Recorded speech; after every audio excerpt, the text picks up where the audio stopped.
इस क्यूट से बच्चे का नाम कोतारो है और ये इस लड़के रयू का छोटा भाई है। इन्होंने अपने पेरेंट्स को एक प्लेन क्रैश में खो दिया था। आज एक स्कूल की चेयरवुमन से मिलने जा रहे हैं जिसके बच्चे भी उसी प्लेन क्रैश में चल बसे थे और अब वो उन्हें गोद लेना चाहती है। कमरे में आते ही चेयरवुमन बोलती है कि वो इतनी देरी से क्यों आ रहे, वो सुबह से उनका इंतजार कर रही थी। उसके जवाब में कोतारो उसे गुड़िया कह देता है। रयू तुरंत उसका मुंह बंद कर लेता है और उससे माफी मांगता है। उसके बाद चेयरवुमन कहती है कि वहाँ रहने के बदले रयू को उसके स्कूल में बेबी सीटर की पार्ट टाइम जॉब करनी होगी। बाद में सेगावा उन्हें डे केयर तक ले जाता है जहाँ वो देखते हैं कि बच्चे आपस में खेल रहे हैं। सेगावा बताता है कि बेबी सीटर क्लब है जो कि चेयरवुमन के बेटे ने खोला था, लेकिन कोई भी उसे ज्वाइन नहीं करना चाहता था, इसलिए वो कभी खुला ही नहीं। रयू कहता है कि क्लब का पहला मेंबर होने के नाते वो क्लब के लिए जो कुछ भी कर सकता है वो करेगा। सेगावा अपने आंसू पोंछने लगता है ये कहते हुए कि उसकी बात सुनकर उसकी आंखें भर आईं। उसके बाद वो रयू को गुड लक कहकर वहां से चला जाता है। रयू रूम का दरवाजा खोलता है और सभी बच्चे खेलना बंद करके उनकी तरफ देखने लगते हैं। बच्चे एक लड़के के पीछे जाके छिप जाते हैं और उनमें से एक बच्चा उस लड़के के कान में चिल्ला देता है और वो जाग जाता है। रयू खुद को इंट्रोड्यूस करता है कि वो नया बेबी सीटर है।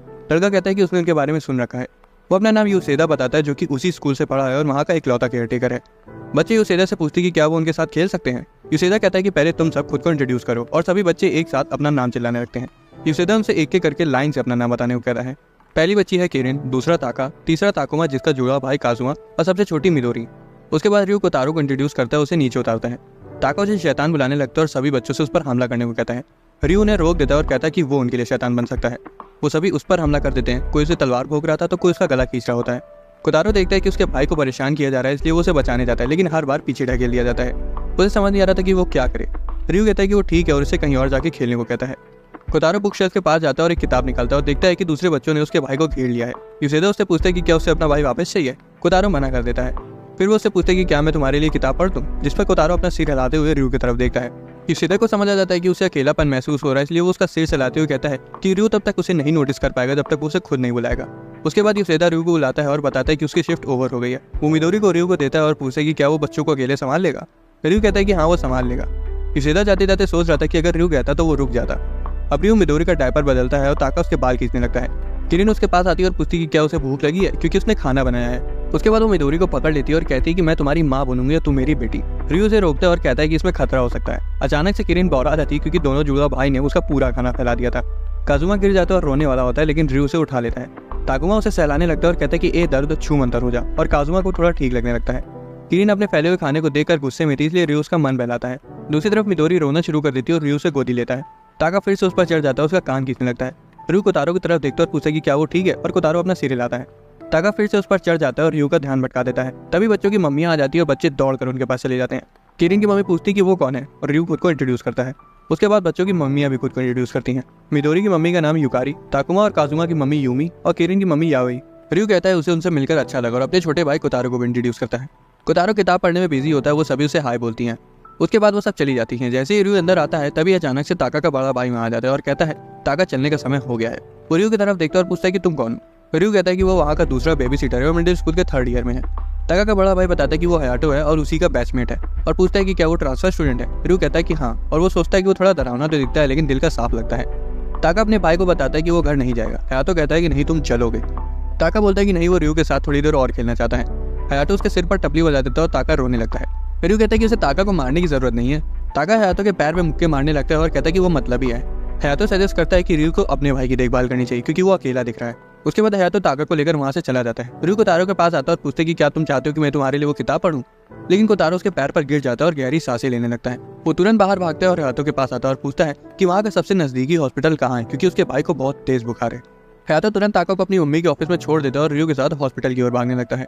रास्ते में रयू खुद को कोसता है कि उसने अपने छोटे भाई को ऐसे ही बिल्कुल अकेला क्यों छोड़ दिया था। हॉस्पिटल में कोतारो बेड पर आराम कर रहा होता है और डॉक्टर रयू को बताता है कि बुखार शायद बदले हुए एनवायरनमेंट के स्ट्रेस की वजह से हुआ होगा और कुछ देर रेस्ट करने के बाद वो ठीक हो जाएगा। बाद में नर्स रयू को बताती है कि जब कोतारो उठ जाए तब वो उसे घर ले जा सकता है। रयू बाहर आता है और अपने पेरेंट्स को कोतारो के बारे में बताने की सोचता है, लेकिन तभी उसके आंसू फोन पर गिरने लगते हैं क्योंकि उसे याद आ गया था कि अब वो नहीं रहे। वही सोचकर रोने लगता है कि अब उसके मम्मी पापा कभी वापस नहीं आएंगे और अब सिर्फ उसके पास कोतारो ही है।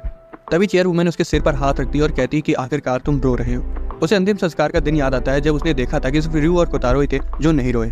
वो रयू को बताती कि जो चले गए वो वापस नहीं आएंगे, लेकिन इसका मतलब ये नहीं है कि वो इस दुनिया में अकेले हैं। ये सुनकर रयू की आंखों से और आंसू आने लगते हैं। बाद में रयू हॉस्पिटल के अंदर जाता है और नर्स रोते हुए कोतारो के साथ बाहर आती है। वो बताती है कि जब से वो उठा है तब से रोए जा रहा है। कोतारो उसके पास जाने के लिए अपना हाथ आगे बढ़ाता है और रयू उसे गले लगा लेता है। रयू को लगता है कि कोतारो को भी समझ आ गया है कि अब वो अपने मम्मी पापा को कभी नहीं देख पाएंगे। उस रात चेयरवुमन उन्हें कंबल बनाने आती है।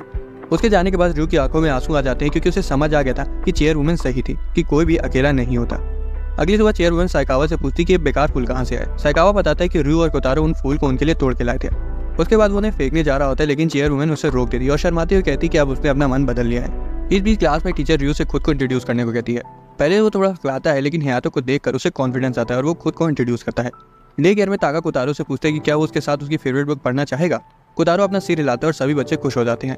बाद में रू पावर रेंजर्स की बुक पढ़ता है और ताका कहता है कि वो रेड रेंजर है, लेकिन ताकुमा रेड रेंजर बनना चाहता था और उसका भाई भी वही बनना चाहता था।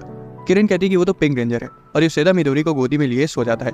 अगली सुबह रू उठता है और देखता है कि कोतारो उसकी छाती पर लेटा हुआ है। वो उठ के बैठ जाता है और उसे गले लगा देता है, ये सोचते हुए कि अब वो अपने पेरेंट्स के साथ नहीं है।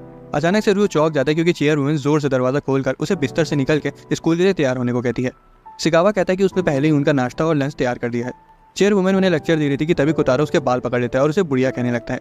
वो उसे वार्निंग देती कि अगर उसने एक और बार उसे बुढ़िया बुलाया तो वो उसके बाल अपनी ही तरह कटवा देगी। उसके बाद रू को उसकी स्कूल यूनिफॉर्म दिखाती है क्योंकि अब वो उसके स्कूल में पढ़ने वाला था। रू सोचता है कि उसने उसके लिए तकलीफ उठाकर एक नई यूनिफॉर्म खरीदी, इसलिए वो बुढ़िया को शुक्रिया कहता है। डे केयर में कोतारो अपने जूते उतार रहा होता है और युसेदा तो हैरान था कि उस घुसट बुढ़िया ने रू को यूनिफॉर्म खरीद कर दी। उसके बाद वो कोतारो को बताता है कि वो क्लास जा रहा है और लंच टाइम तक वापस आ जाएगा। क्लास की ओर जाते वक्त उसे शर्म आ रही थी क्योंकि कॉरिडोर में खड़े सभी बच्चे उसे घूर रहे थे। उसी वक्त हयातो उसके सामने आ जाता है और बताता है कि वो उसे इसलिए घूर रहे हैं क्योंकि रू अपने साथ बच्चों को भी ले आया है। रू पीछे मुड़ता है और पूछता है कि वो वहाँ क्या कर रहे हैं। ताका समझाता है कि कोतारो उसका पीछा करना चाहता था, इसलिए वो भी उसके साथ आ गए। कोतारो रू के पास चला जाता है और सभी बच्चे रू से उसके साथ खेलने को कहते हैं। हयातो ने शांत करने के लिए मुक्का दिखाता है, जिस वजह से ताका रोते हुए वहाँ से भाग जाता है और एक डरावनी सी लड़की से जाकर टकरा जाता है। वो पूछती है कि बच्चे यहाँ क्या कर रहे हैं और कहती कि क्या उन्होंने स्कूल को प्लेग्राउंड समझ लिया है। बच्चे डर के मारे रोने लगते हैं और रू के पीछे छिप जाते हैं। वो माफी मांगता है और बच्चों को डे केयर में वापस ले जाता है। इस लड़की का नाम इनोमाटा है और ये स्कूल की टॉपर है, लेकिन उसके बर्ताव की वजह से सभी स्टूडेंट उसे बेकार कमेंट पास कर रहे थे कि वो कितनी मतलबी है। हालांकि वो उन्हें इग्नोर करके आगे चली जाती है। रू और हयातो उन्हें डे केयर में वापस ले आते हैं और देखते हैं कि युसेदा घोड़े बेचकर सो रहा है। हयातो से मुक्का मारकर जगाता है। रू देखते हैं कि कोतारो उदास लग रहा है, इसलिए उसे बहलाने के लिए उसका सिर सहलाता है। तभी इनोमाटा वहाँ आ जाती है और ताका को उसका लंच देती है, जो कि वो भूल आया था। वो लंच उसकी मम्मी ने भिजवाया था, जो कि उनके स्कूल में टीचर थी, लेकिन उसको वहाँ देखते ही बच्चे डर के मारे कांपने लगते हैं। जैसे ही इनोमाटा वहाँ से जाने वाली थी तभी युसेदा के पेट में बहुत तेज दर्द होने लगता है और वो हयातो से उसे नर्स के ऑफिस ले जाने को कहता है और रू और इनोमाटा से उसकी गैर मौजूदगी में बच्चों का ध्यान रखने को कहता है। वो लोग कुछ नहीं बोल पाए और बस उसे जाते हुए देखते रह गए।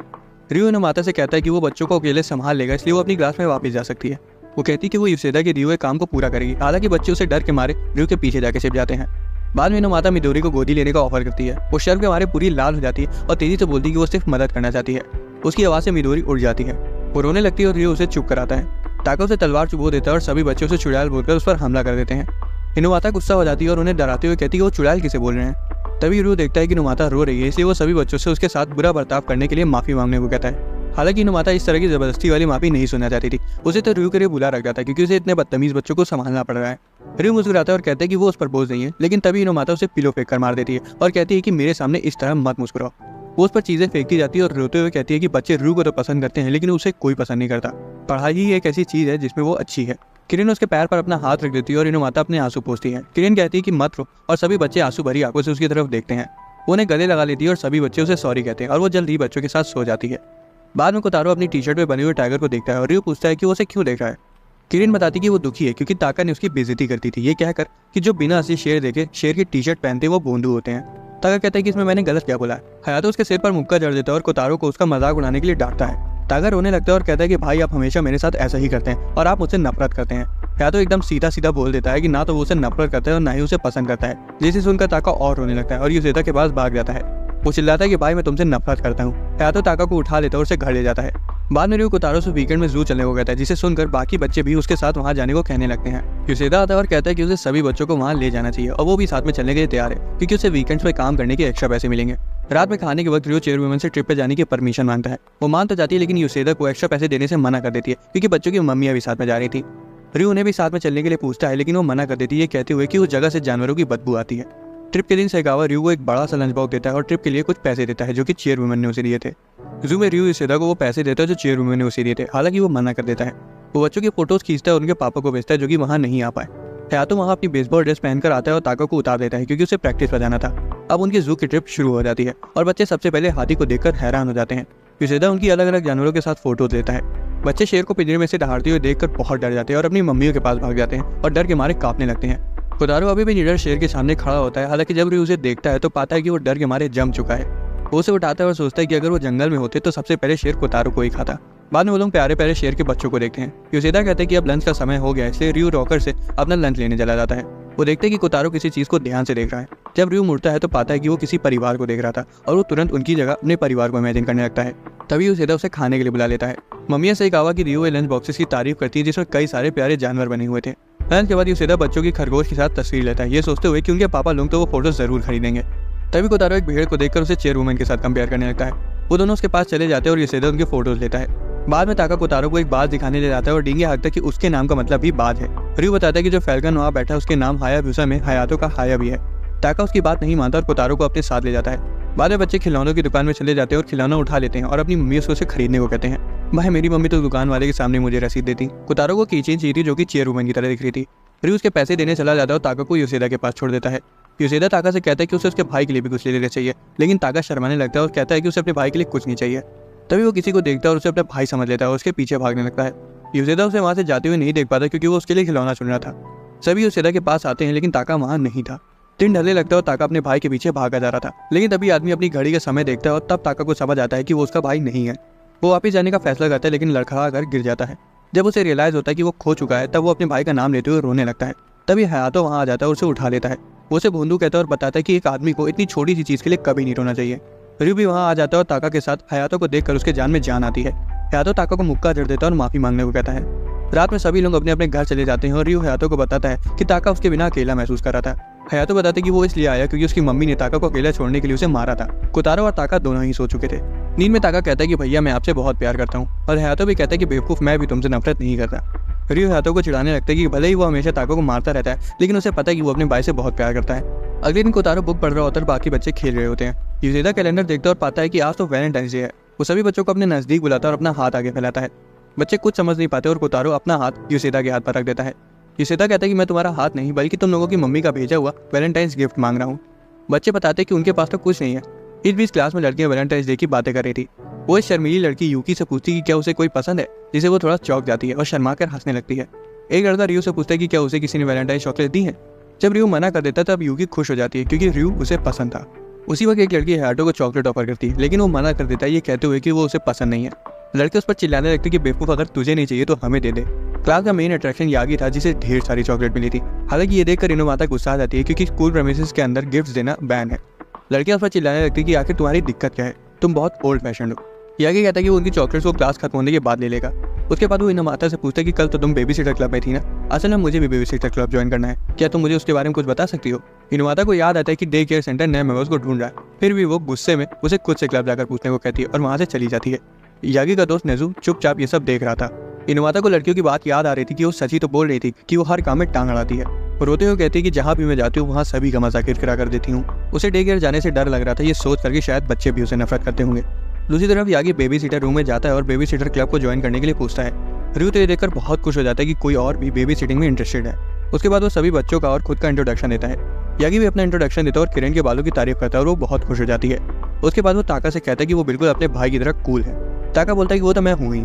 यागी मिडोरी की आंखों की तारीफ भी करता है जिससे वो भी खुश हो जाती है। वो ताकुमा और काजुमा से कहता है कि वो दोनों बेस्ट फ्रेंड की तरह लग रहे हैं। रयू तो ये देखकर हैरान था कि वो कितनी जल्दी बच्चों से घुल मिल गया। इस बीच लाइब्रेरी में इनोमाता दो लड़कों को बातें करते हुए सुन लेती है कि यागी हमेशा बच्चों को अजीब तरह से घूरता रहता है, इसलिए वो तुरंत डे केयर में बच्चों को बचाने चली जाती है। दूसरी तरफ यागी कोतारो को देखकर मुस्कुराता है और उसकी मुस्कुराहट रयू को चिंता में डाल देती है। यागी कहता है कि कोतारो कितना गोल मटोल है। हालांकि वो उसके गालों को छू पाता उससे पहले ही इनोमाता वहां आ जाती है और धड़ाम से दरवाजा खोलती है और यागी को रुकने को कहती है। वो फर्श पर खून देखकर सदमे में आ जाती है लेकिन तभी उसे पता चलता है कि कोतारो के गाल को छूने की वजह से यागी के नाक से खून आ रहा है। हालांकि तभी यागी के दोस्त नेजू वहां आ जाता है और यागी पर बच्चों को गलत तरीके से देखने का इल्जाम लगा देता है। डर के मारे रयू बच्चों को यागी से दूर ले जाता है। हालांकि यागी बताता है कि ऐसा कुछ नहीं है, वो खून तो बस ज्यादा चॉकलेट खाने की वजह से आया है। लेकिन नेजू कहता है कि मैंने तो तुम्हें एक भी चॉकलेट खाते हुए नहीं देखा। वो उसे वहां से खींच कर ले जाते हैं और यागी क्लब ना ज्वाइन करने के लिए मान जाता है। लेकिन वो पूछते हैं कि क्या वो कभी कभार आकर बच्चों के साथ खेल सकता है। बच्चों को अभी अभी चॉकलेट के बारे में पता चला था, इसलिए अब उन्हें वो खानी थी। यागी उन्हें कुछ चॉकलेट्स ऑफर करने जाता है लेकिन नेजू उसे रोक देता है। बच्चे इनोमाता से चॉकलेट मांगने जाते हैं लेकिन वो कहती है कि वो स्कूल के रूल्स के खिलाफ है और बच्चे रोने लगते हैं। हालांकि वो उनसे कहती है कि वो कल उनके लिए चॉकलेट्स ले आएगी और वो खुशी के मारे उछलने लगते हैं। स्कूल खत्म होने के बाद रयू और इनोमाता साथ में घर जाते हैं। रास्ते में वो इनोमाता से रुकने के लिए बोलता है और एक स्टोर में चला जाता है। कुछ देर बाद रयू वापस आता है और कोतारो उसे एक चॉकलेट का बॉक्स देता है। रयू कहता है कि स्कूल के बाहर तो चॉकलेट दी ही जा सकती है, जिस पर इनोमाता कहती है कि बाकी लोग तो कहते हैं कि वो बहुत ओल्ड फैशन है। रयू कहता है कि उसे उसकी यही बात तो पसंद है और गुड बाय कहकर वहां से चला जाता है। रियो माता शर्म से पूरी लाल हो जाती है। यूकी छुपकर उनका पीछा कर रही थी और सोच रही थी कि क्या वो दोनों रिलेशनशिप में है। इस बीच यागी बच्चों के लिए चॉकलेट्स खरीद रहा था और नेज़ू को बताता है कि वो इमेजिन कर सकता है कि जब कोतारो चॉकलेट्स खाएगा तो कितना क्यूट लगेगा। ये सोच कर उसके नाक से खून आ जाता है। रात में सेकावा रियो और कोतारो को चॉकलेट्स ऑफर करता है जो उसने खुद बनाई थी। कोतारो एक चॉकलेट उठाने की कोशिश करता है, इसलिए सेकावा उसकी मदद कर देता है। चॉकलेट लेने के बाद कोतारो अपने भाई से मुंह खोलने को कहता है और रियो उसे खा लेता है और कोतारो को शुक्रिया कहता है और कोतारो खुश हो जाता है। इस बीच हिनोमाता बच्चों के लिए सबसे अच्छे चॉकलेट्स ढूंढने की कोशिश कर रही थी। अगली सुबह फिजिकल की क्लास में लड़के ठंड के मारे कांप रहे थे। रियो हायातो से पूछता है कि वो इतनी ठंड में सीधा कैसे खड़ा है, जिस पर हायातो कहता है कि उसे ठंड नहीं लगती और लड़के बोलते हैं कि तुम पत्थर हो क्या। तभी यूसेदा बच्चों को एक ट्रॉली में ले आता है और बच्चे यूसेदा को उसे खोलने को कहते हैं। उसे खोलते ही सभी बच्चे रियो के पास भाग जाते हैं और रियो खुश हो जाता है। रियो यूसेदा से उस ट्रॉली के बारे में पूछता है और वो बताता है कि जब उसने कहीं जाना होता है तो वो बच्चों को उसी में बैठा देता है ताकि वो जानवरों की तरह इधर उधर न भागे। बच्चे कहते हैं कि यूसेदा बेवकूफ, हम जानवर नहीं है। जिस पर यूसेदा उन्हें डराते हुए कहते हैं कि क्या हुआ अगर तुम लोगों को कोई अजीब आदमी किडनैप कर ले और एक अंधेरे कमरे में बंद कर दे, तब तुम्हारी आवाज कोई नहीं सुनेगा और वो आदमी तुम्हें कच्चा चबा जाएगा। रियो यूसेदा से उन्हें ना डराने के लिए कहता है क्योंकि वो सच में काफी डर गए थे, लेकिन वो बच्चों को अजनबियों से दूर रहने को जरूर कहता है। बाकी लड़के देखते हैं कि रियो के आसपास बच्चे होने की वजह से उसे ठंड नहीं लग रही है, इसलिए वो भी बच्चों की तरफ बहुत अजीब तरह से जाने लगते हैं। वो उन्हें पकड़ते हैं और तो और उनके लिए लड़ने तक लगते हैं। एक अजनबी आदमी दूर से बच्चों को देख रहा था। रियो दो स्टूडेंट्स को किरिन को लेने से रोक रहा था जो कि यूसेदा के पीछे छिपी हुई थी। ताका अपने भाई के पास जाता है और उससे मदद मांगता है। एक लड़का काजुमा को पकड़ लेता है और वो डर के मारे रोने लगता है। रियो ताकुमा को झाड़ियों में घुसते हुए देख लेता है और उसे वापस आने को कहता है। वो अजनबी उसके सामने उसे उठाने के लिए तैयार थे। वो उसे पकड़ लेता है और रियो कोतारो को एक लड़के को देखकर ताकुमा को बचाने के लिए भागने लगता है और अजनबी से उसे छोड़ने को कहता है। हयातो अपना जूता निकाल लेता है और अजनबी को दे मारता है जो कि सीधा उसके सिर पे जा लगता है। ताकुमा उसे गिरते हुए देखकर हंस रहा था। यूसेदा हयातो की निशाने की तारीफ करता है तो वहीं रियो पूछता है कि क्या ताकुमा उस आदमी को जानता है। ताकुमा मुस्कुराते हुए कहता है कि वो उसके और काजुमा के पापा हैं। डे केयर सेंटर में आदमी गड़बड़ी के लिए माफी मांगता है। रियो पूछता है कि वो इतने अजीब तरह से झाड़ियों में क्यों छुपे हुए थे। यूसेदा बताता है कि वो एक एक्टर है और उसने अभी रिसेंटली एक टूथब्रश कंपनी के लिए काम किया है और वो बहुत फेमस है।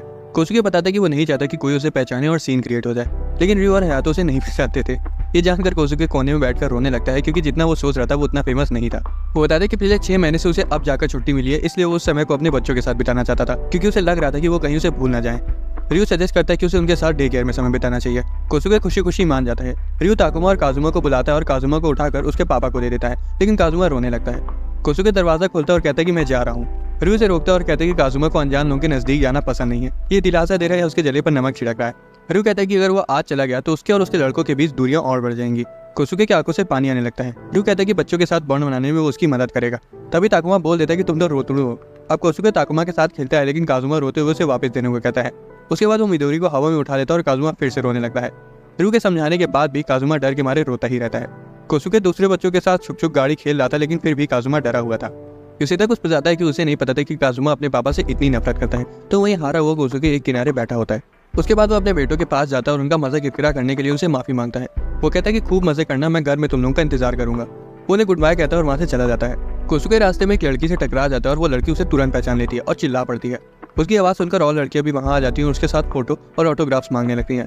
तभी उसे कहीं से पापा सुनाई देता है और वो देखता है कि रियो और हयातो ताकुमा और काजुमा को पकड़े हुए हैं। वो चाहते थे कि वो वापस आ जाए। कोसुके सुनकर बहुत ज्यादा खुश हो जाता है और भीड़ से निकलकर उनके पास जाने लगता है और पूछता है कि क्या अभी उन्होंने उसे पापा कहा। तभी एक टीचर वहां आ जाती है और सीटी बजाते हुए सभी को चेयरमैन की फोटो दिखाते हुए वार्निंग देती है कि अगर वो क्लास में वापस नहीं गए तो उन्हें ये साल दोबारा से रिपीट करना पड़ेगा। सभी लड़कियां वहां से भाग जाती है। असल में वो टीचर उसकी वाइफ थी। वो उसे सॉरी बोलती है और बताती कि यूसेदा ने उसे सब बता दिया है। वो कहती कि वो बच्चों को उसकी गैर मौजूदगी में उसकी मूवीज दिखाती थी। आखिरी बार उसने वो मूवी लगाई थी जिसमें उससे विलेन का रोल किया था, इसलिए काजुमा उससे डरा हुआ है। वो ये भी बताती कि वो विलेन के रोल में बहुत कूल लग रहा था। तभी ताकुमा और काजुमा उससे पूछते कि क्या वो उनके साथ खेलेगा। कोसुके उन्हें गले लगा लेता है और रोने लगता है। दोनों बच्चे अपने पापा के साथ बहुत खुश लग रहे थे, तो वहीं कोतारो चुपचाप उनके खुशी परिवार को देख रहा था। अगले दिन की शुरुआत खूबसूरत चेरी ब्लॉसम से होती है। ये रियो के हाई स्कूल का पहला दिन था। वो बुलेटिन बोर्ड पर बेबी सीटर क्लब के रिक्रूटमेंट का पोस्टर लगाने जा रहा था। हालांकि वो देखता है कि वहाँ पर पहले से ही कई सारे क्लब्स के फ्लैट्स लगे हुए हैं। उसके बाद वो डे केयर रूम में जाता है जहाँ बच्चे उस पर टूट पड़ते हैं और उसे नीचे गिरा देते हैं। पोस्टर उड़ के कोतारो के सिर पर लैंड हो जाता है। कोतारो चुपचाप खड़ा रहता है, वो तो उसे हटाने की कोशिश भी नहीं करता। यूसेदा भी उसके सिर पर से ही फ्लायर को पढ़ लेता है, इसलिए रियो कहते हैं कि पढ़ने से पहले कम से कम उसे हटा तो दो। यूसेदा सजेस्ट करता है कि उन्हें एक बार दूसरे क्लब भी घूम के आने चाहिए। दोनों भाई मान जाते हैं। ताका को भी अपने भाई का क्लब देखना था और किरिन भी एक्साइटेड थी। हॉल में बच्चे एक दूसरे का हाथ पकड़ लेते हैं और गाना गाते हैं और नाचते हैं। कोतारो हर बार रिदम पकड़ने में नाकामयाब हो रहा था। रियो को शर्म आ रही थी क्योंकि सभी की नजर उसी पर थी। किरिन बेसब्री से ड्रामा क्लब का दरवाजा खोलती है, लेकिन वो अपनी मम्मी को भूत बनी हुई देखकर डर जाती है और ताकुमा को छोड़कर बाकी सब बच्चे भी डर जाते हैं। उसकी मम्मी कहती है कि क्या तुम अपनी मम्मी को ही नहीं पहचान पाई, यही तो मेकअप की ताकत है। रियो उन्हें रोकते हुए कहता है कि मैम वो सभी आपसे डरे हुए हैं। वो रियो को उनका क्लब ज्वाइन करने के लिए फंसाने लगती है। तभी कोतारो उसकी पैंट पकड़ता है और दिखाता है कि बच्चे हॉलवे में भाग रहे हैं। वो उनसे माफी मांगता है और कहता है कि मुझे जाना होगा और युसेदा को बुलाता है जिसके चेहरे पर डरावना मेकअप लगा हुआ था। हॉल में दौड़ते हुए भाइयों को उनकी मम्मी मिल जाती है और वो उसके पास जाके उनके गले लग जाते हैं। वो पूछती है कि वो वहाँ क्या कर रहे हैं और रयू बताता है कि वो दूसरे क्लब्स को एक्सप्लोर कर रहे हैं। तभी किरिन को कहीं से मिठाई की खुशबू आती है और बच्चे उसी डायरेक्शन में भाग जाते हैं। उनकी मम्मी भी चली जाती है और रयू कोतारो के साथ बच्चों का पीछा करता है, लेकिन कोतारो एक चींटी को देखकर रुक जाता है और उसे बैठकर देखने लगता है। युसेदा और मिदोरी भी वहाँ आ जाते हैं और उसे देखने लगते हैं। इस बीच बच्चों को कुकिंग रूम मिल जाता है, लेकिन कुकीज अभी तैयार नहीं हुए थे। हिनोमाता जो कि कुकिंग क्लब में ही थी बताती है कि ये बच्चे बेबी सिटिंग क्लब से हैं। रयू अंदर आता है और पूछते कि क्या किसी ने बच्चों को हॉल में भागते हुए देखा, और बच्चे रयू को देखकर खुश हो जाते हैं। हिनोमाता उस पर बच्चों का ध्यान न रखने की वजह से चिल्लाने लगती है, लेकिन जल्दी उसे समझ आ जाता है कि उसने सभी को डरा दिया है। वो चिल्लाने के लिए माफी मांगती है। एक लड़की कहती है कि उसने आखिरकार दिखाई दिया कि उसे भी असल में बच्चों की चिंता है। रयू परेशानी के लिए माफी मांगता है और बच्चों से चलने के लिए कहता है। ताका जाने से मना कर देता है क्योंकि पहले उसे मिठाई चाहिए थी, इसलिए रयू को उसे जबरदस्ती दूसरों के साथ ले जाना पड़ता है।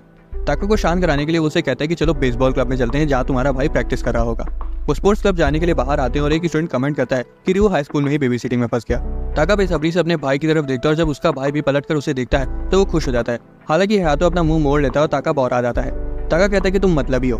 हयातो आता है और ताका को मुक्का जड़ देता है और वो और भी ज्यादा रोने लगता है। रयू को बताता है कि उनकी टीम बेकार है और एक प्लेयर चिल्लाता है कि उसने सब सुन लिया। रयू देखता है कि वो अपने दोस्तों के साथ कितना खुश है। तभी कोतारो और चींटियों को देखता है, लेकिन जब वो अपने भाई को बुलाता है तब वो नोटिस करता है कि उसका भाई उदास है। युसेदा को भी समझ आ जाता है कि रयू अकेला महसूस कर रहा है। बच्चे रयू को बुलाते हैं और पूछते हैं कि अब अगली जगह कहाँ जाना है। रयू कहता है कि उसे बेबी सिटर क्लब का पोस्टर लगाने के लिए जगह ढूंढनी है। वो अपने छोटे भाई से साथ आने को कहता है, लेकिन हैरानी से कोतारो मना कर देता है। रयू को बहुत बुरा लगता है कि उसने उसे मना कर दिया। उसके जाते ही कोतारो भी ग्रुप छोड़कर कहीं जाने लगता है। वो बुलेटिन बोर्ड के किनारे पोस्टर लगा देता है। उसके बाद वो दुखी हो जाता है कि उसके भाई तक ने उसके साथ आने के लिए मना कर दिया। तभी हयातो कोतारो के साथ वहाँ आता है और कहता है कि मुझे भी बेबी सिटर क्लब ज्वाइन करना है और ये रही मेरी एप्लीकेशन। असल में कोतारो ने उसे क्लब ज्वाइन करने के लिए मनाया था। हयातो कहता है कि कोतारो ने नोटिस कर लिया था कि तुम डिप्रेस्ड हो और तुम्हें दोस्त चाहिए। रयू हैरान था कि उसका भाई इतने अच्छे से उसे समझता है। बाकी बच्चे भी उसे ढूंढते हुए आते हैं और उसे कुकीज ऑफर करते हैं ताकि उसका मूड ठीक हो जाए। क्लब घूमने का दिन खत्म हो जाता है और युसेदा सभी के लिए मैचिंग एप्रन्स बनाता है। हिनोमाता भी कभी कभार बच्चों के लिए कुकीज ले आती है। हयातो कहता है कि अगर बच्चे उसे खाएंगे तो उनके दांत टूट जाएंगे, जिस पर हिनोमाता कहती है कि तुम्हें खाने की कोई जरूरत नहीं है। अगली सुबह रयू उठता है और उसे छाती पर भारी भारी सा लगता है। असल में कोतारो उसके ऊपर सो रहा था। कोतारो उठ जाता है तभी चेयर वुमेन कमरे में घुस आती है और इतनी देर तक सोते रहने के लिए रयू को हड़काने लगती है। जैसे वो बिस्तर से उतरता है नीचे गिर जाता है। उठने की कोशिश करता है लेकिन बार बार गिरता रहता है। उसके बाद चेयर वुमेन कोतारो को उससे ले लेती है और कहती है कि अगर उसे भी जुकाम हो गया तो अलग मुसीबत हो जाएगी। कोतारो दरवाजे पर ही खड़ा होता है और चेयर वुमेन उसे रयू के लिए दवा बनाने में उसकी मदद करने को कहती है। दूसरी तरफ रयू बिस्तर पर आराम कर रहा था। कोतारो चेयर वुमेन को जज्जर कह देता है। चेयर वुमेन पूछती है कि तुमने मुझे कहा या इस कंबल को। कोतारो दोबारा से उसे वही कह देता है और गुस्से में वो उस पर कंबल फेंक देती है और उसके पीछे आने को कहती है। किचन में चेयर वुमेन एक बड़े से चाकू से नींबू काटती है और कोतारो उसे ऐसा करते हुए देखकर शैतानी बुढ़िया बोल देता है। वो कोतारो से नींबू को उस छोटे से गिलास में निचोड़ने को कहती है ताकि वो रयू के लिए शहद और नींबू का घोल बना सके। कोतारो नीचे बैठ जाता है और नींबू को हिलाता है, लेकिन देखता है कि गिलास में तो कुछ गिरा ही नहीं। चेयर वुमेन पूछती कि क्या मैं तुम्हारी मदद करूं, लेकिन वो मना कर देता है। कुछ देर मशक्कत करने के बाद वो ग्लास में एक बूंद रस चुआने में कामयाब हो जाता है। वो उसे और रस निकालने को कहती है और कोतारो नींबू निचोड़ने में जुट जाता है। चेयर वुमेन को ड्रॉर में लेमन जूसर तो मिलता है, लेकिन फिर भी वो कोतारो को खुद से जूस निकालने देती है। वो नींबू निचोड़ लेता है, हालांकि जब वो खड़ा होता है तो बेचारा धोखे से ग्लास गिरा देता है। चेयर वुमेन उसे नींबू का दूसरा हिस्सा देती है और दोबारा से रस निकालने को कहती है। पहले वो रस को साफ करते हुए देखकर वो नोटिस करती है कि कोतारो काफी डिटर्मिन्ड है। बाद में चेयर वुमेन खाना लेकर आती है और पूछती कि अब रयू की हालत कैसी है। शिकावा बताता है कि उसका बुखार कम हो गया और चेयर वुमेन कहती है कि अब उसे आराम करने दो। उसके दरवाजा बंद करते रयू अपनी फैमिली के सपने देखने लगता है। उसके पेरेंट्स एक और ट्रिप पर जा रहे थे और इस बार वो कोतारो को भी अपने साथ ले जा रहे थे। रयू भीख मांगते कि कोतारो को मत ले जाओ, ये सोच कर कि शायद वो भी कभी वापस ना आए।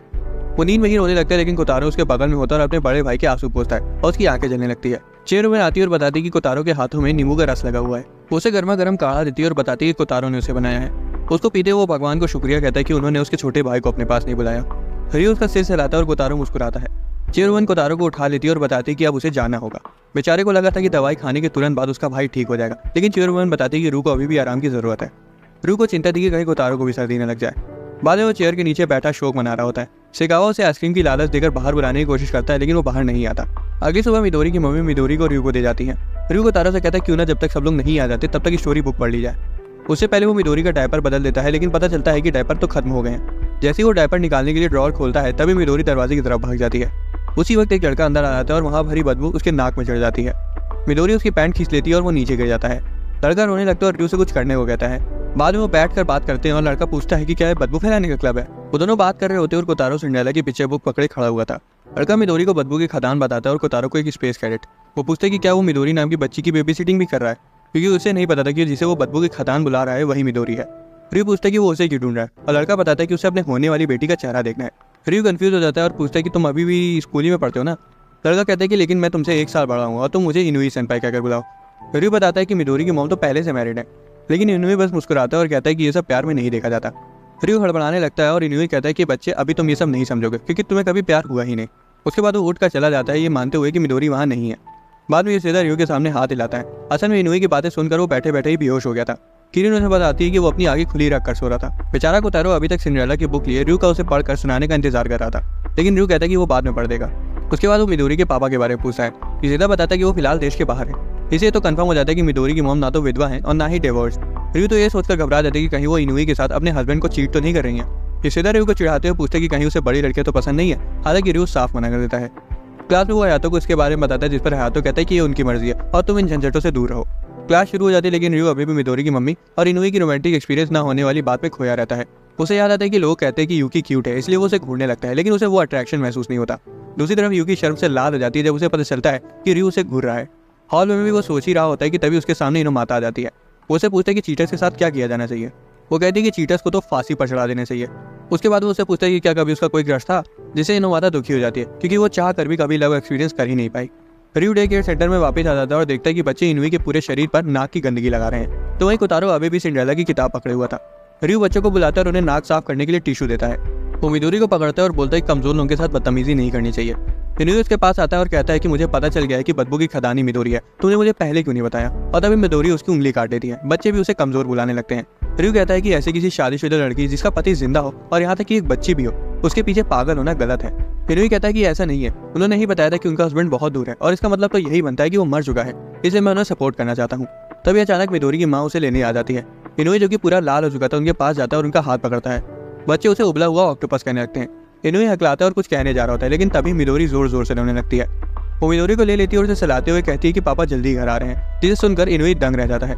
वो उसे इनके हस्बैंड के बारे में पूछता है और वो उसे बताती है कि वो टर्की से वापस आ रहे हैं। उसके बाद वो पूछती है कि तुम क्या कहने वाले थे। इनुई शर्माने लगता है और कहता है कि वो भूल गया। उसके बाद वो मिडोरी का ध्यान रखने का ऑफर करता है ताकि वो अपने हस्बैंड के साथ डेट पर जा सकें और उसे थैंक्स कहती है। उसे जाने के बाद इनुई कोने में बैठ के शोक मना रहा होता है और बच्चे उसे अभी भी परेशान कर रहे होते हैं। गुस्से में यूशिदा से कहता है कि तुम्हें उनके हस्बैंड के बारे में पहले से पता था ना। यूशिदा कहता है कि उसे तो बस मजे लेने थे, इसलिए उसने कुछ नहीं बताया। इनुई शर्म के मारे अपना चेहरा ढक लेता है और कहता है कि उसने बिल्कुल बेवकूफ़ी का काम किया है। रियू कहता है कि ऐसा नहीं है, बल्कि वो उनके सामने बहुत कूल लग रहा था। इनुई कहता है कि शायद उसने ऑर्डर समझने में गलती कर दी, पहले प्यार फिर शादी और उसके बाद बच्चे होते हैं। उसके जाने के बाद रियू कोतारो की ओर देखता है और पाता है कि उसने अभी भी सिंड्रेला की किताब पकड़ी हुई है। वो उससे माफी मांगता है और सभी बच्चों के साथ बैठकर किताब पढ़ता है। उसके बाद वो मिडोरी और उसकी मॉम को उसके फादर के साथ खुशी खुशी मिलने के बारे में इमेजिन करता है। अगले दिन रियू नाम के ड्रैगन किंग ने डीमन क्वीन मिडोरी के शासन में पृथ्वी पर कब्जा कर लिया है, लेकिन डरने की कोई जरूरत नहीं क्योंकि 5 रेंजर्स पृथ्वी को बचाने के लिए वहां आ चुके थे। टाका रेड रेंजर, कोतारो ब्लू और दोनों भाई येलो रेंजर्स थे। किरिन उन पर ध्यान नहीं दे रही थी और ड्राइंग बना रही थी। टाका उस पर चिल्लाने लगता है। किरिन को वो गेम वगैरह नहीं खेलना था और अब वो पढ़ना चाहती थी। रियू तो खौफ में आ जाते क्योंकि किरिन ने बिल्कुल इनोमाता की तरह बिहेव करना शुरू कर दिया था, लेकिन दिक्कत की कोई बात नहीं थी क्योंकि उसे पढ़ लिखकर एक चुड़ैल बनना था। टाका भी किरिन के बहकावे में आ जाता अगर हयातो ने उसे ना बताया होता कि लड़के चुड़ैल नहीं बन सकते। लेकिन जब बाकी बच्चे उसके बहकावे में आने लगे तब टाका और किरिन के बीच लड़ाई शुरू हो गई कि रेंजर्स असली होते हैं या विचेस। रियू हयातो को यह बताने से रोक देता है कि वो दोनों ही रियल नहीं होते ताकि उनका सपना न टूट जाए, लेकिन अब काफी देर हो चुकी थी और उन दोनों की बहस काफी ज्यादा बढ़ चुकी थी। कोतारो जो उन दोनों का झगड़ा शांत कराने आता है उसे किनारे फेंक दिया जाता है और दोनों लड़ने लगते हैं। टाका अगले दिन पुख्ता सबूत के साथ आता है। वो रेड रेंजर के साथ एक फोटो लेकर आया था। वो कहता है कि रेंजर्स असली होते हैं। उसके बाद वो किरिन से कहता है कि तुम्हारी विचेस के असली होने का कोई एविडेंस नहीं है। किरिन चुड़ैल की किताब पीछे पकड़ी हुई थी और चिल्लाती है कि मेरे पास भी सबूत है जो कि मैं तुम्हें उड़ के दिखाऊंगी। बाहर पूरी डिटर्मिनेशन के साथ वो झाड़ू पर बैठ के उड़ने की कोशिश करती है। यूशिदा कहता है कि ये तरीका शायद काम नहीं करेगा। टाका कहता है कि मैंने बोला ही था चुड़ैल असली नहीं होती है, चलो अब चल के खेला जाए। किरिन कहती है कि मैं तब तक नहीं जाऊंगी जब तक मैं उड़ नहीं पाती। रियू जिसे उसकी चिंता हो रही थी, यूशिदा कहता है कि तुम्हें क्लास में वापस जाना चाहिए, किरिन जल्दी हारी मान जाएगी। रियू हयातो को उसके बारे में बताता है, जिस पर वो कहता है कि इसमें इतना सोचने वाली क्या बात है, उसको सच बता दो कि विचेस असली नहीं होती हैं। रियू कहता है कि ऐसे बच्चों का सपना तोड़ना सही नहीं होता। वो बात कर ही रहे होते कि तभी पीछे से इनोमाता आकर उन्हें वॉशरूम का रास्ता रोकने की वजह से डांटने लगती है और कहती है। रियू माफी मांगता है और पीछे हट जाता है। वो कहती है कि मैंने तुम लोगों को बच्चों के सपनों को तोड़ने के बारे में बात करते सुना, क्या कुछ हुआ है? हयातो पूछता है कि क्या तुम्हें हमारी बातचीत में शामिल होना है। वो शर्मा जाती है और वहाँ से चली जाती है। रियू उसे रोकता है और कहता है कि हमें तुम्हारी सलाह चाहिए और उसको बाद में वो किरिन की प्रॉब्लम के बारे में बताता है। वो कहती है कि मैं मदद कर सकती हूँ, मुझे लंच टाइम में मिलना। बाद में कुछ किताबें लेकर आती है जिसमें विचेस के असली दुनिया में होने के सबूत होते हैं। रियू कहता है कि ये बहुत डरावनी और हम इतने खौफनाक इतिहास को बच्चों को नहीं दिखा सकते। जब उसे रियलाइज होता है तब वो माफी मांगती है और चली जाती है। यूकी सोचती कि इनोमाता और रियू के बीच आखिर रिलेशन क्या है। दूसरी तरफ रियू सोच रहा था कि इनोमाता थोड़ी अजीब सी है लेकिन अच्छी है। उसे चेयर वुमन की याद आती है जो कि खुद में एक चुड़ैल जैसी दिखती है। वो उसे विज बनने का नाटक करने के लिए बोलने के बारे में सोच रहा था, लेकिन वो उसे पढ़ने के लिए डांटने लगेगी। इस बीच युसेदा किरण से अंदर आने के लिए बोल रहा था, लेकिन वो कहती है कि मेरे रास्ते में मत आओ, मैं बस उड़ने ही वाली हूँ। युसेदा सोचता है कि वो ऊंचाई पर तो है नहीं, इसलिए उसे बाहर रहने देना ठीक होगा। कोतारो उसकी पैंट खींचता है और वो विज वाली किताब उसे पढ़ने के लिए देता है। सही बच्चे उसे सुनने के लिए उसके पास आ जाते हैं। किरण ऊपर देखती है और सोचती है कि वो वहां से कूदकर उड़ सकती है। रयू बच्चों को दिखाने के लिए जादुई किताब लेकर डे केयर सेंटर की तरफ जा रहा था। वो देखता है कि किरण छज्जे से कूदने वाली है और तुरंत किताब छोड़ देता है। रयू ऐन वक्त पे उसे नीचे गिरने से बचा लेता है और किरण फूट फूट कर रोने लगती है कि उसका सपना टूट गया। रयू उसे शांत कराता है और सोचता है कि उसे उसको बता देना चाहिए था कि विचेस असली नहीं होती है और सिर्फ कहानियों में होती है, जैसे कि हयातो ने से कहा था। तभी चेयरवुमन वहां आ जाती है और पूछती कि वो रो क्यों रही है। किरण बिलखती हुई कहती कि वो उड़ नहीं सकती। चेयरवुमन कहती कि हाँ तुम नहीं उड़ सकती, इसके लिए तुम्हें 100 साल उड़ने की प्रैक्टिस करनी होती है। वो पूछती कि क्या उसके बाद वो झाड़ू पर उड़ सकती है, जिस पर वो कहती कि ये तुम्हारी सोच पर निर्भर करता है। बच्चे उसकी बातें सुनकर हैरान हो जाते हैं और वहां से चली जाती है। अन्ना ताका कहता है कि वो चुड़ैल का खेल भी खेल सकते हैं। बच्चे खुश हो जाते हैं और रयू सोचता है कि शायद चेयरवुमन असल में एक चुड़ैल भी हो सकती है, किसको पता। अगले सीन में हम नेज़ू को उसके भाई बहन के साथ उसके घर में देखते हैं। अचानक से उन्हें उनके भाई किचाई की आवाज़ सुनाई देती है, जो कि उनके पापा पर चिल्ला रहा था कि वो घर छोड़कर जा रहा है। दूसरी तरफ रयू बाहर कपड़े सुखा रहा था और कोतारो चींटियों को देख रहा था। कोतारो चींटियों का पीछा करने लगता है, लेकिन कुछ दूर जाने के बाद वो अचानक से रुक जाता है। कोतारो वापस आता है और रयू की पैंट पकड़ लेता है और उसे खींचकर अपने साथ ले जाता है। रयू कहता है कि अगर तुम मुझे ऐसे ही खींच कर ले जाते गए तो मैं लड़खड़ा कर गिर जाऊंगा।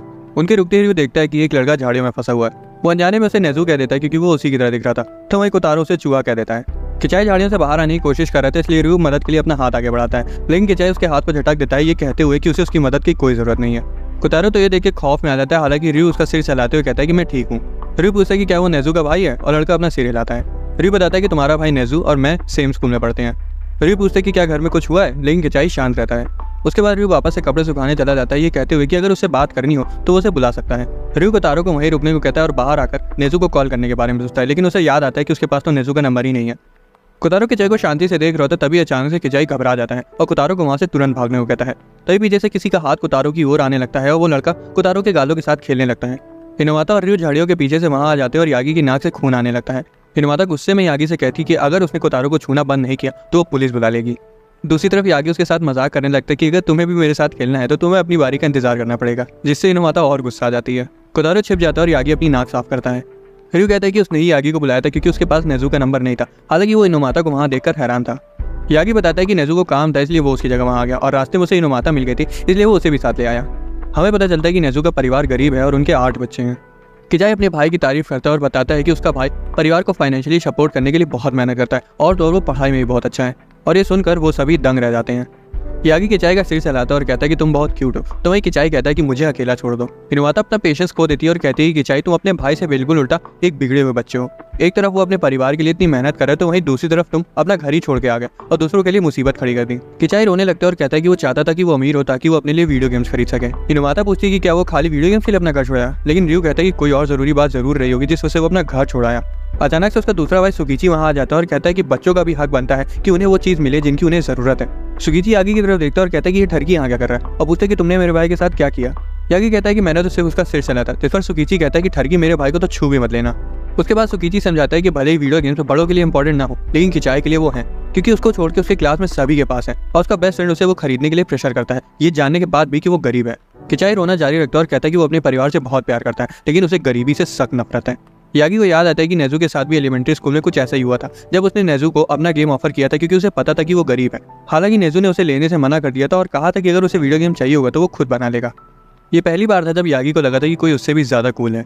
किचाई कहता है कि उसका भाई कूल तो है और सोचता है कि वो मेहनत भी बहुत करता है। उसके बाद वो रयू से उसको निकालने को कहता है और वो दोनों जमीन पर गिर जाते हैं। रयू उसे सहलाता है और पूछता है कि क्या तुम ठीक हो, और कोतारो भी उसे सहला देता है। यागी सुकीची को बाहर निकालता है और उसके साथ खेलने की कोशिश करता है, लेकिन सुकीची उसे लात मार देता है। उसके बाद दोनों भाई हिनवाता से कहते हैं कि वो अपने बड़े भाई की तरह बनने की कोशिश करेंगे। तभी बेल बजती है और नेज़ू वहां आ जाता है और अपने भाइयों के बर्ताव के लिए उन सभी से माफी मांगता है। वो रयू और हिनवाता को मिठाई का डिब्बा देता है और रयू उसे एक्सेप्ट कर लेता है, लेकिन हिनवाता सोचती है कि वो उसे मिठाई क्यों दे रहा है। किचाई अपने बड़े भाई से परेशानी खड़ी करने के लिए माफी मांगता है और नेज़ू उन्हें माफ कर देता है क्योंकि उन्हें इससे कुछ सीखने को मिला। उसके बाद नेज़ू वो गेम किचाई को देता है जो उसे चाहिए था और सुकीची पूछता है कि क्या ये आपने खुद बनाया है, और नेज़ू यागी को घूरने लगता है। नेज़ू बताता है कि उसने वो गेम बनाया नहीं है, बल्कि अपनी कलीग की जॉब पर उसकी जगह कुछ समय के लिए काम किया था, जिस वजह से उसने वो गेम उसे सस्ते में दे दिया। उसके बाद वो कहता है कि मुझे नहीं पता कि इस बेवकूफ यागी ने तुम लोगों को क्या बताया, और उसके पैर पर लात मार देता है और बताता है कि जितना मैंने तुमसे कहा था उसका आधा तो झूठ था।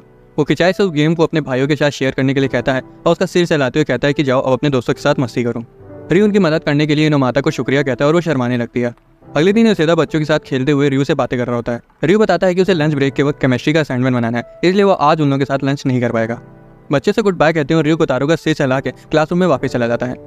लंच ब्रेक के वक्त यूसेदा सभी बच्चों से लंच करने के लिए कहता है और देखता है कि रियो तो अपना लंच धोखे से वहीं भूल गया है।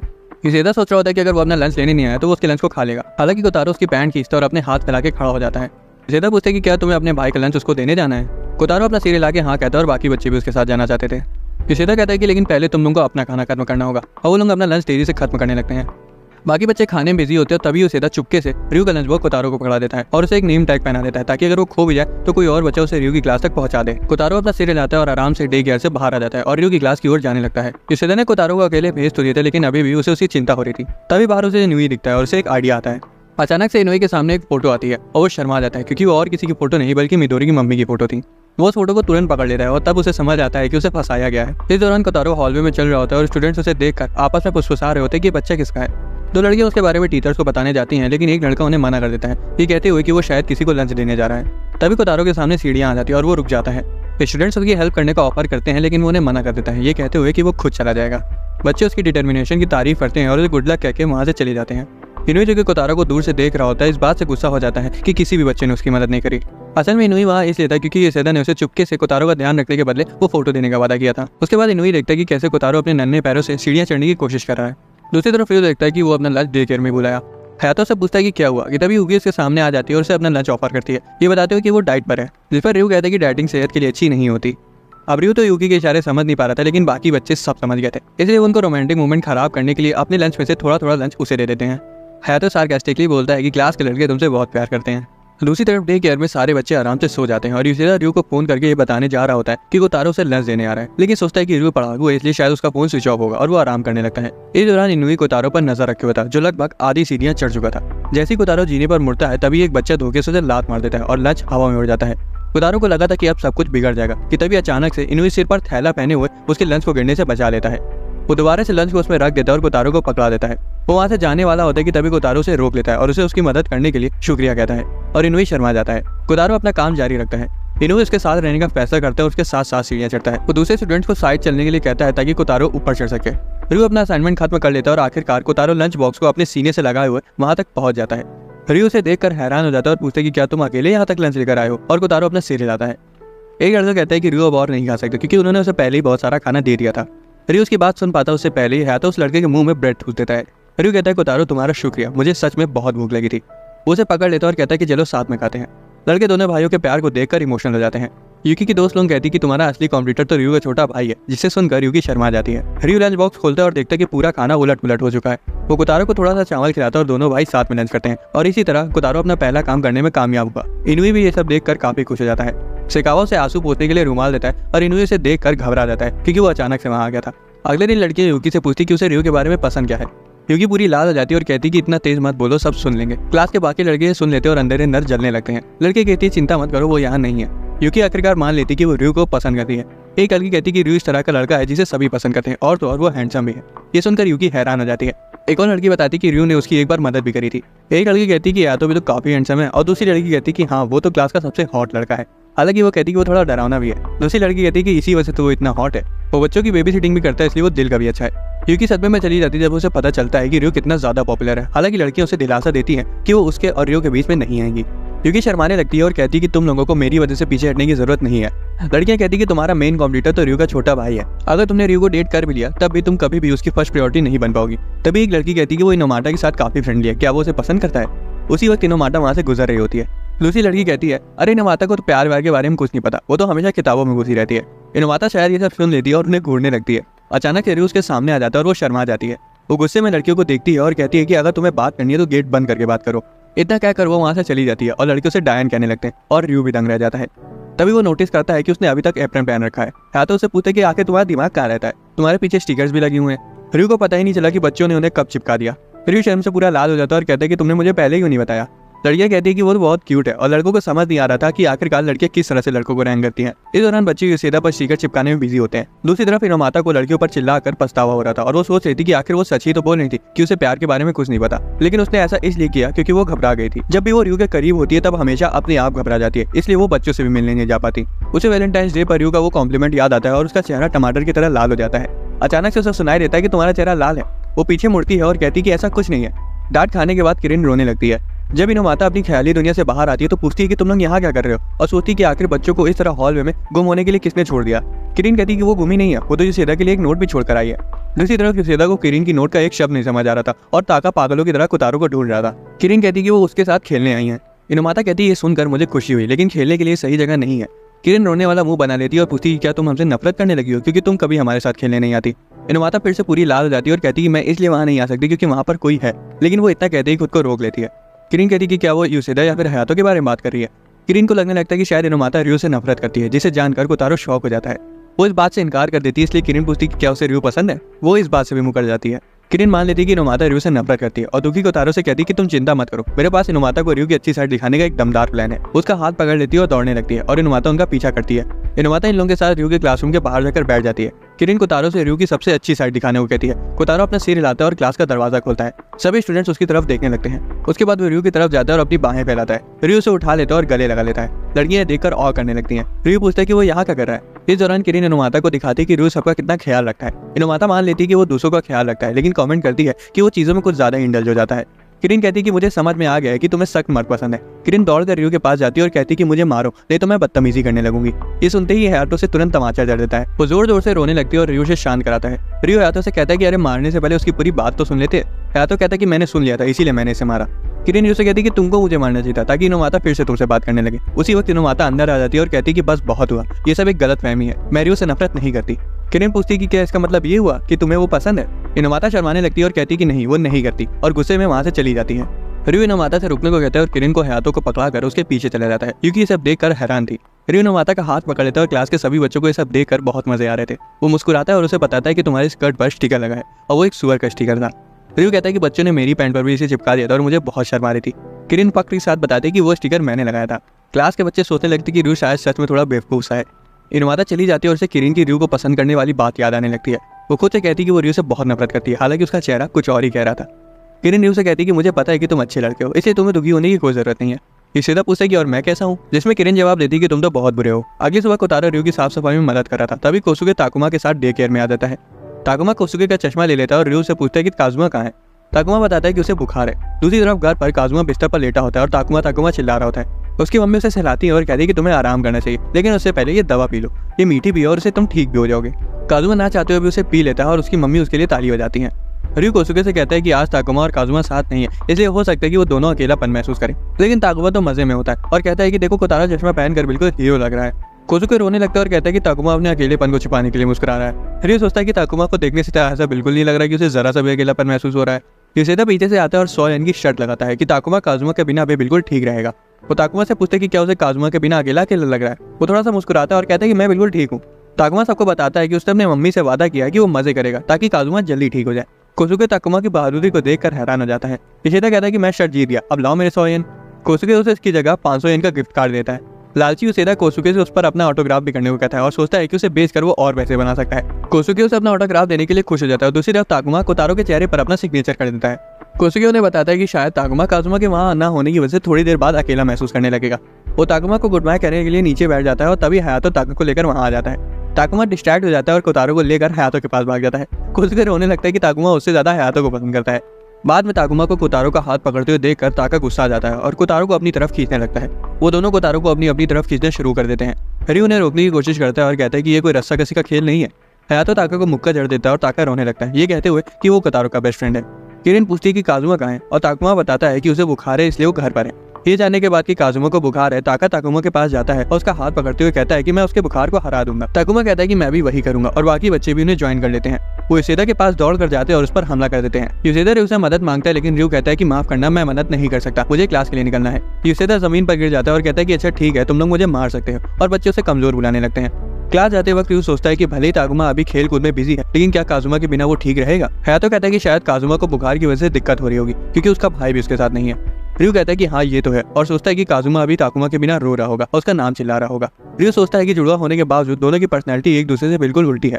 क्लास में वो उनके बारे में सोचते हुए फुसफुसा रहा होता है कि उन्हें एक दूसरे से अलग नहीं होना चाहिए, जिसे यूकी सुन लेती है और सोचती है कि वो किससे ना अलग होने के बारे में सोच रहा है। डे केयर में सभी बच्चे सो रहे होते हैं और ताकुमा की आंखें खुल जाती हैं। वो अपने बगल में कुछ ढूंढता है और ताका का मोजा निकाल लेता है।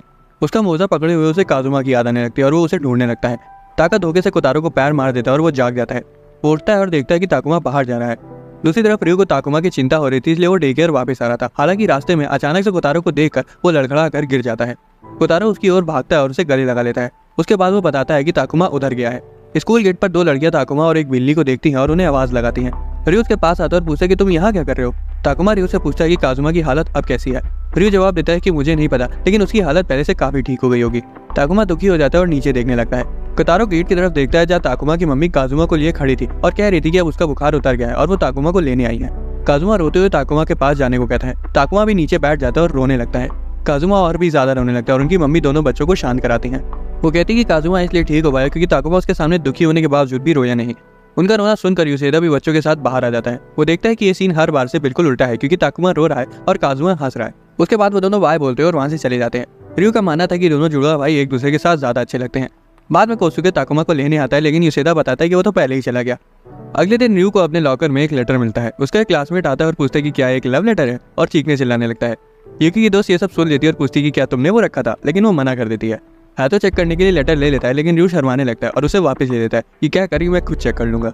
जैसे ही वो लेटर पढ़ने वाला होता है तभी नुमाता वहां आ जाती है और उनसे रास्ते से हटने को कहती है। वो लेटर छिपा लेता है और माफी मांगता है। लड़का उसके हाथ से वो लेटर ले लेता है और ड्रामेटिक वे में जोर जोर से उसे पढ़ने लगता है। वो लेटर एक लड़की की तरफ से था जो कि रियो को इतना ज्यादा पसंद करती थी जितना मैं अपने सब्सक्राइबर्स को करता हूँ। ये सुनकर युगी और नुमाता दंग रह जाती हैं। लड़का आगे बढ़ता है कि वो लड़की उसके लिए स्कूल के पीछे वेट करेगी। पहली बार रियो का चेहरा भी लाल हो जाता है क्योंकि उसे समझ नहीं आ रहा था कि वह उसका जवाब कैसे देगा। वो लेटर ले लेता है और कहता है कि उसे सोचने के लिए समय चाहिए। जैसे ही वो जाने लगते हैं हाथों कहता है कि तुमने अभी भी स्कूल के अंदर के जूते पहन रखे हैं। डे केयर में बच्चे नोटिस करते कि रियो का चेहरा लाल है। यूसेदा उससे पूछते कि क्या तुम्हें बुखार है, लेकिन रियो झूठ बोल देता है कि वो यहाँ भाग कर आया था। उसका छोटा भाई एक कंबल लाता है और उसकी गोद में बिछा देता है। रियो उसे सहलाता है और कहता है कि चिंता मत करो, मुझे बुखार नहीं है। रियो उस कन्फेशन के ख्याल में खोया हुआ था, इसलिए वो मिडोरी का डायपर बदलते हुए धोखे से पाउडर जमीन पर गिरा देता है। यह नहीं, वो तो पिक्चर बुक को उल्टा पकड़ा होता है और किरण को उसे याद दिलाना पड़ता है कि उसने बुक उल्टी पकड़ रखी है। हयातो भी उसे याद दिलाता है कि वो एक बार फिर अपने जूते बदलना भूल गया। डिनर के वक्त सेकावा खाना पकड़े हुए रियो को कांग्रेचुलेट करता है। इतना सारा खाना देखकर चेयरमैन पूछती कि क्या आज कुछ खास है। सेकावा बताता है कि रियो को आज उसका पहला लव लेटर मिला है। रियो हड़बड़ाने लगता है और कहता है कि अरे ऐसा कुछ नहीं है, और तुरंत सब्जेक्ट बदलकर खाने की तारीफ करने लगता है। दूसरी तरफ कोतारो को कुछ समझ नहीं आ रहा था। बाद में जब कोतारो स्टोरी बुक सेलेक्ट कर रहा था तब भी रियो उस लव लेटर के बारे में सोच रहा था। कोतारो से बुक पढ़ने के लिए देता है और नोटिस करता है कि रियो अभी भी अपने ख्यालों में खोया हुआ है। अचानक से रियो कोतारो की तरफ मुड़ता है और पूछता है कि क्या उसने पढ़ने के लिए कोई सी बुक सेलेक्ट करी। कोतारो बुक को पीछे छुपा लेता है और मना करने लगता है। उसके पास जाता है और अपना हाथ फैलाते हुए कहता है कि आज उसे स्टोरी सुने बिना ही सोना है। रियो से बिस्तर पर लिटा देता है और वो धीरे धीरे अपनी आंखें बंद कर लेता है। अगली सुबह रियो स्कूल जाते वक्त भी उस लेटर के बारे में ही सोच रहा था। कोतारो अपने भाई को देखता है और फिर एक संतरे के पेड़ को देखता है। वो रियो का हाथ छोड़ देता है और भाग जाता है। उसी वक्त नुमाता भी स्कूल जा रही थी, खुद को कन्विंस करते हुए कि वो सिर्फ पढ़ने के लिए जल्दी निकली है और ये मानना नहीं चाहती थी कि वो रियो की जासूसी करेगी। यूकी भी इसी वजह से जल्दी निकली थी क्योंकि वो भी जानना चाहती थी कि रियो उस लेटर वाली लड़की से क्या बोलेगा। नुमाता और यूकी रास्ते में मिल जाती हैं। हालांकि वो कुछ बोल पाती उससे पहले ही रियो अचानक से नुमाता का हाथ पकड़ लेता है और उनसे पूछता है कि क्या उन्होंने उसके छोटे भाई कोतारो को कहीं देखा। वो कहीं खो गया है क्योंकि उसने धोखे से उसका हाथ छोड़ दिया था। नुमाता कहती है कि उसने कोतारो को नहीं देखा, इसलिए रियो बिना देरी किए कोतारो को ढूंढने चला जाता है। नुमाता उसे रोकती है और कहती है कि उसके भाई को ढूंढने में वो उसकी मदद करेगी। यूकी भी उसकी मदद करने का ऑफर करती है। उन्हें कोतारो कहीं नहीं मिलता और रियो घबराने लगता है। तभी उसे हयातो की आवाज आती है जो उसे बुला रहा था। वो उड़ता है और देखता है कि कोतारो उसके पास एक संतरा पकड़े खड़ा हुआ है। हयातो बताता है कि वो उसके लिए संतरा लेने किसी के बगीचे में घुस गया था। कोतारो उस फल को नींबू बोलने लगता है जो कि वो रियो का बुखार ठीक करने के लिए लाया था। रियो को याद आता है कि जब वो बीमार था तब कैसे उसके छोटे भाई ने उसके लिए नींबू से दवा बनाई थी। तब उसे समझ आता है कि कोतारो इसी वजह से उसकी देखभाल कर रहा था क्योंकि उसे लग रहा था कि वो बीमार है। रियो इमोशनल हो जाता है क्योंकि उसके छोटे भाई को उसकी चिंता हो रही थी। वो नीचे बैठ जाता है और कोतारो का हाथ पकड़कर रोने लगता है। बाद में रियो लेटर वाली लड़की को रिजेक्ट करने के लिए उससे माफी मांगता है। लड़की भी दुखी हो जाती है और उसके रिजेक्शन को एक्सेप्ट करके वहां से चली जाती है। हयातो जिसने उनकी बातें सुन ली थी रियो से पूछता है कि वो उस लड़की में इंटरेस्टेड तो लग रहा था, फिर उसने उसे रिजेक्ट क्यों कर दिया। वो कहता है कि कोतारो फिलहाल उसकी टॉप प्रायोरिटी है। दूसरी तरफ डे केयर में यूसेदा कोतारो को बता रहा था कि बुद्धू वो संतरा है, लेकिन कोतारो कहता है कि नहीं, ये नींबू ही है। इधर यूकी और नुमाता में रियो की जासूसी करने के लिए झाड़ियों में छिपी हुई थी। उन्हें ये जानकर अंदर से राहत मिलती है कि रियो ने उस लड़की के प्रपोजल को एक्सेप्ट नहीं किया। उसके बाद यूकी नुमाता को मारिया चान कहकर बुलाती है और नुमाता शर्मा जाती है और कहती है कि मुझे मेरे पहले नाम से मत बुलाओ, मुझे शर्म आती है। अगले दिन में सेकावा को किसी का कॉल आता है और जब वो फोन उठाता है तो दूसरी तरफ कोई जोर जोर से सांसें ले रहा था। हयातो ताका को मुक्का जड़ देता है और कहता है कि समय मत बर्बाद करो, अपना नाम बताओ। ताका रोने लगता है और कहता है कि फोन की दूसरी तरफ रियो नहीं है और हयातो से भीख मांगता है कि रियो और कोतारो को बुलाओ। वो फोन ले लेता है और रियो के बारे में पूछता है। रियो कोतारो को पकड़े हुए फोन उठाता है। ताका अपने भाई से बोलता है कि लाओ मुझे बात करने दो, लेकिन हयातो उसे इग्नोर कर देता है और रियो से पूछता है कि क्या तुम शाम को फ्री हो। रियो कहता है कि हाँ वो फ्री है। उसके बाद रियो कोतारो को फोन दे देता है और दूसरी तरफ ताका भी फोन उठाकर कोतारो से पहली बार बात करने के लिए बहुत एक्साइटेड था। वो तेजी से कोतारो को उसके साथ समर फेस्टिवल में चलने के लिए पूछता है और तभी उन्हें किसी चीज के ठुकने की आवाज आती है। असल में कोतारो ने धोखे से फोन में अपना सिर दे दिया था। रियो चेयरवुमन से फेस्टिवल अटेंड करने की परमिशन मांगता है और चेयरवुमन उसे वहां जाने की परमिशन दे देती है। हालांकि उसे वहां की घपलेबाज दुकान वालों से बच के रहने को कहती है। शिकागो ने फेस्टिवल में पहनने के लिए उकाता देता है। फेस्टिवल में ताका, जो कि उकाता पहने हुआ था, घूमने के लिए बहुत एक्साइटेड था और अपनी खिलौने वाली तलवार को हिला रहा था। हैतो उसे तलवार ना हिलाने को कहता है और चुपचाप खड़े रहने को बोलता है। तभी रियो वहां जाता है और पूछते कि क्या तुम बहुत देर से इंतजार कर रहे थे? देरी से आने के लिए मुझे माफ करना। हैतो कहता है कि वो तो ठीक है, लेकिन ये बताओ इस उकाता को पहनने में तुमको कितने घंटे लगे? रियो बताता है कि शिकागो और चेयरवुमन ने उसे पहनने को कहा था, इसलिए वो उन्हें मना नहीं कर पाया। ताका कोतारो का हाथ पकड़ लेता है और फेस्टिवल की दुकान की तरफ भागने लगता है। रियो कहता है कि ऐसे मत भागो, गुम हो जाओगे। तो वहीं हाथों कहता है कि लगता है कि ताका को थोड़ी तमीज सिखानी पड़ेगी। कोतारो को एक कॉटन कैंडी पसंद आ जाती है और वो बहुत ध्यान से उसे बनते हुए देखने लगता है। ताका अपनी कॉटन कैंडी तुरंत खा जाता है, लेकिन कोतारो उसे बचा के रखना चाहता था। रियो उसे बताता भी है कि वो कुछ ही देर में पिघल जाएगी, लेकिन फिर भी वो नहीं मानता। तभी ताका को एक दुकान दिखती है जहाँ बहुत सारे खिलौने कई सारे धागों से बंधे हुए थे और तो उसमें उसका पसंदीदा खिलौना हीरो ट्रांसफॉर्मेशन बेल्ट भी थी। दुकान वाला उन्हें एक बार अपनी किस्मत आजमाने को कहता है, लेकिन रियो और हयातो उन्हें वहां से ले जाते हैं। वो कुछ अच्छा खाने का फैसला करते हैं, लेकिन ताका को वही गेम खेलना था। वो उसे बताते कि वो धागे खिलौने से जुड़े ही नहीं है। ताका रोने लगता है और कहता है कि मुझे वहीं ले चलो। तभी एक गोल्डफिश की दुकान में बैठा यूसेदा रियो और हयातो को हाय कहता है। रियो पूछता है कि तुम यहाँ क्या कर रहे हो, और यूसेदा समझाता है कि वो अपने पड़ोसियों के स्टॉल पर पार्ट टाइम जॉब कर रहा है। उसके बाद वो पूछता है कि ताका रो क्यों रहा है, और ताका कहता है कि मुझे वो लॉटरी वाला गेम खेलना है। यूसेदा ताका और कोतारो को खुश करने के लिए एक गोल्डफिश कैचर देता है, लेकिन पैसे भी मांगता है। हालांकि वो उन्हें डिस्काउंट दे देगा। हयातो कहता है कि मैंने तुमसे बड़ा लाला आदमी नहीं देखा। ताका को अभी भी वही धागे खींचने थे और वो जिद करने लगता है। इसलिए हयातो कहता है कि चुप रहो, नहीं तो मैं तुम्हें इस यूसेदा के पास ही छोड़ दूंगा। तभी कोतारो उससे उसकी तलवार के बारे में पूछता है। वो पहले कोतारो की तरफ देखता है और फिर यूसेदा की ओर, जो कहता है कि मेरी तरफ मत देखो, मैंने कुछ नहीं लिया। रियो भी कहता है कि मेरे पास नहीं है, जिससे ताका को रियलाइज होता है कि उसने अपनी तलवार कहीं खो दी है। वो जोर जोर से रोने लगता है और आसपास के लोग उन्हें देखने लगते हैं, इसलिए हाथों उसके सिर पर टपली बना देता है। रियो ताका को शांत करता है और कहता है कि चिंता मत करो, हम तुम्हारी तलवार ढूंढ लेंगे। हयातो सजेस्ट करता है कि रियो और कोतारो फेस्टिवल एंजॉय करें और वो ताका के साथ मिलकर तलवार ढूंढ लेगा। रियो कहता है कि मैं जेन्युइनली ताका की मदद करना चाहता हूँ, जिस पर हयातो एकदम शांत रहता है। रियो को लगने लगता है कि हयातो उसे अपना भाई भी मानता है। हयातो कहता है कि अगर ये मेरा भाई ना होता तो मैं इसे बात भी ना करता। ये सुनकर ताका फिर से रोने लगता है। वो तलवार ढूंढने में जुट जाते हैं और रियो कहता है कि हमें उस कॉटन कैंडी वाले के पास जाके पूछना चाहिए। ताका अभी भी रोए जा रहा था और दुकान वाला उनसे लॉस्ट एंड फाउंड स्टॉल में जाकर चेक करने को कहता है। लॉस्ट एंड फाउंड स्टॉल में उन्हें यागी मिलता है, जिसे कई सारी लड़कियों ने घेर रखा था। रियो यागी को ताका की खोई हुई तलवार के बारे में बताता है। यागी ताका को रोते हुए देखता है, जिससे उसकी नाक से खून आने लगता है। रियो को उसकी चिंता होने लगती है, लेकिन यागी का दोस्त नेज़ु कहता है कि चिंता करने की कोई जरूरत नहीं, यागी के साथ यह हमेशा होता है। उन्हें तलवार के लिए बॉक्स को चेक करने को कहता है। हालांकि उसमें भी उन्हें उसकी तलवार नहीं मिलती। ताका बहुत दुखी हो जाता है कि उसकी तलवार खो गई। हयातो कहता है कि वो काफी देर से उसकी तलवार ढूंढ रहे हैं और अब उन्हें रुक जाना चाहिए। ताका हारी मानने से मना कर देता है, इसलिए हयातो कहता है कि जाओ जाके खुद ढूंढ लो। रियो दखल देते हुए कहता है कि तुम्हें अपने छोटे भाई के साथ इतनी सख्ती से पेश नहीं आना चाहिए, लेकिन हयातो कहता है कि तुम चुप रहो। वो ताका को दो चॉइसेस देता है, या तो वो खुद से तलवार ढूंढ ले या फिर उसके साथ लॉटरी वाला गेम खेले। हयातो से रियो को उसकी तलवार ढूंढने में मदद करने के लिए शुक्रिया कहने को भी याद दिलाता है। ताका आखिरी बार अपनी तलवार को अलविदा कहकर हारी मान लेता है। उसके बाद वो लॉटरी वाला गेम खेलने जाते हैं।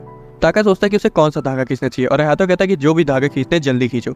रियो कहता है कि जल्दीबाजी मत करो, उसको अपना समय लेने दो। अचानक से कोतारो एक धागा खींच लेता है और ताका की तलवार उससे निकल आती है। वो अपनी तलवार वापस पाकर फूला नहीं समा रहा था।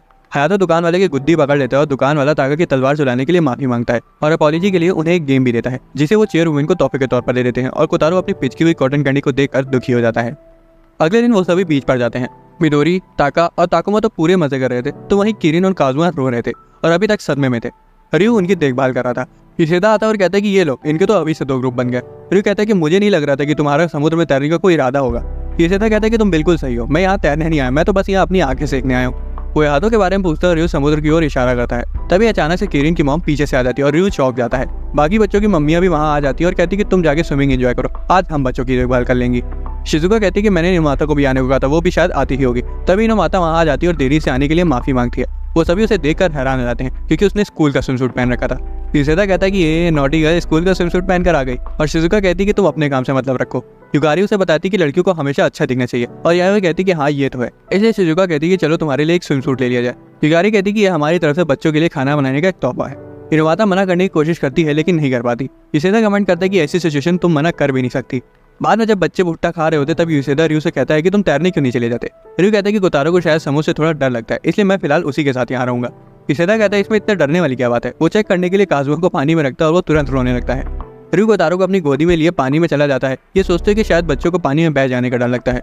वो कमर तक के पानी में जाता है ताकि कोतारो को कुछ न हो और उसे दिखाने की कोशिश करता है कि समुद्र उतना डरावना नहीं है जितना वो सोच रहा है। सभी बच्चे उन्हें देखकर हैरान थे। अचानक से एक बड़ी सी लहर आती है और रियो पानी में डूबने लगता है। हालांकि वो कोतारो को पानी के ऊपर पकड़े हुआ था, इससे कोतारो और भी ज्यादा डर जाता है। बीच पर रियो खांसते खांसते कोतारो को समझा रहा था कि पानी से उसे कोई खतरा नहीं है। इसेदा कहते हैं कि तुम जिस हालत में हो उसे देखकर बच्चे तुम्हारी बात बिल्कुल नहीं मानने वाले। बच्चे रियो को चिढ़ाने लगते कि वो खुद तो डूब गया और हमें बता रहा है कि समुद्र डरावना नहीं है। रियो सजेस्ट करता है कि अच्छा ठीक है, चलो हम रेत में खेलते हैं। जुड़वा भाई एक बड़ा सा रेत का किला बनाते हैं। ताका गड्ढा खोदने लगता है और इसेदा कहता है कि आराम से खोदो, मेरे मुंह पर मिट्टी आ रही है। कोतारो भी रेत का किला बनाते हैं और रियो खुश था कि बच्चे मजे कर रहे हैं। हालांकि तभी एक बड़ी सी लहर आती है और सारी रेत बह जाती है, जिस वजह से ताका जोर जोर से रोने लगता है। मम्मियाँ बच्चों के लिए कुछ पीने को लाती हैं और ताकुमा और काजुमा उसे पाकर खुश हो जाते हैं।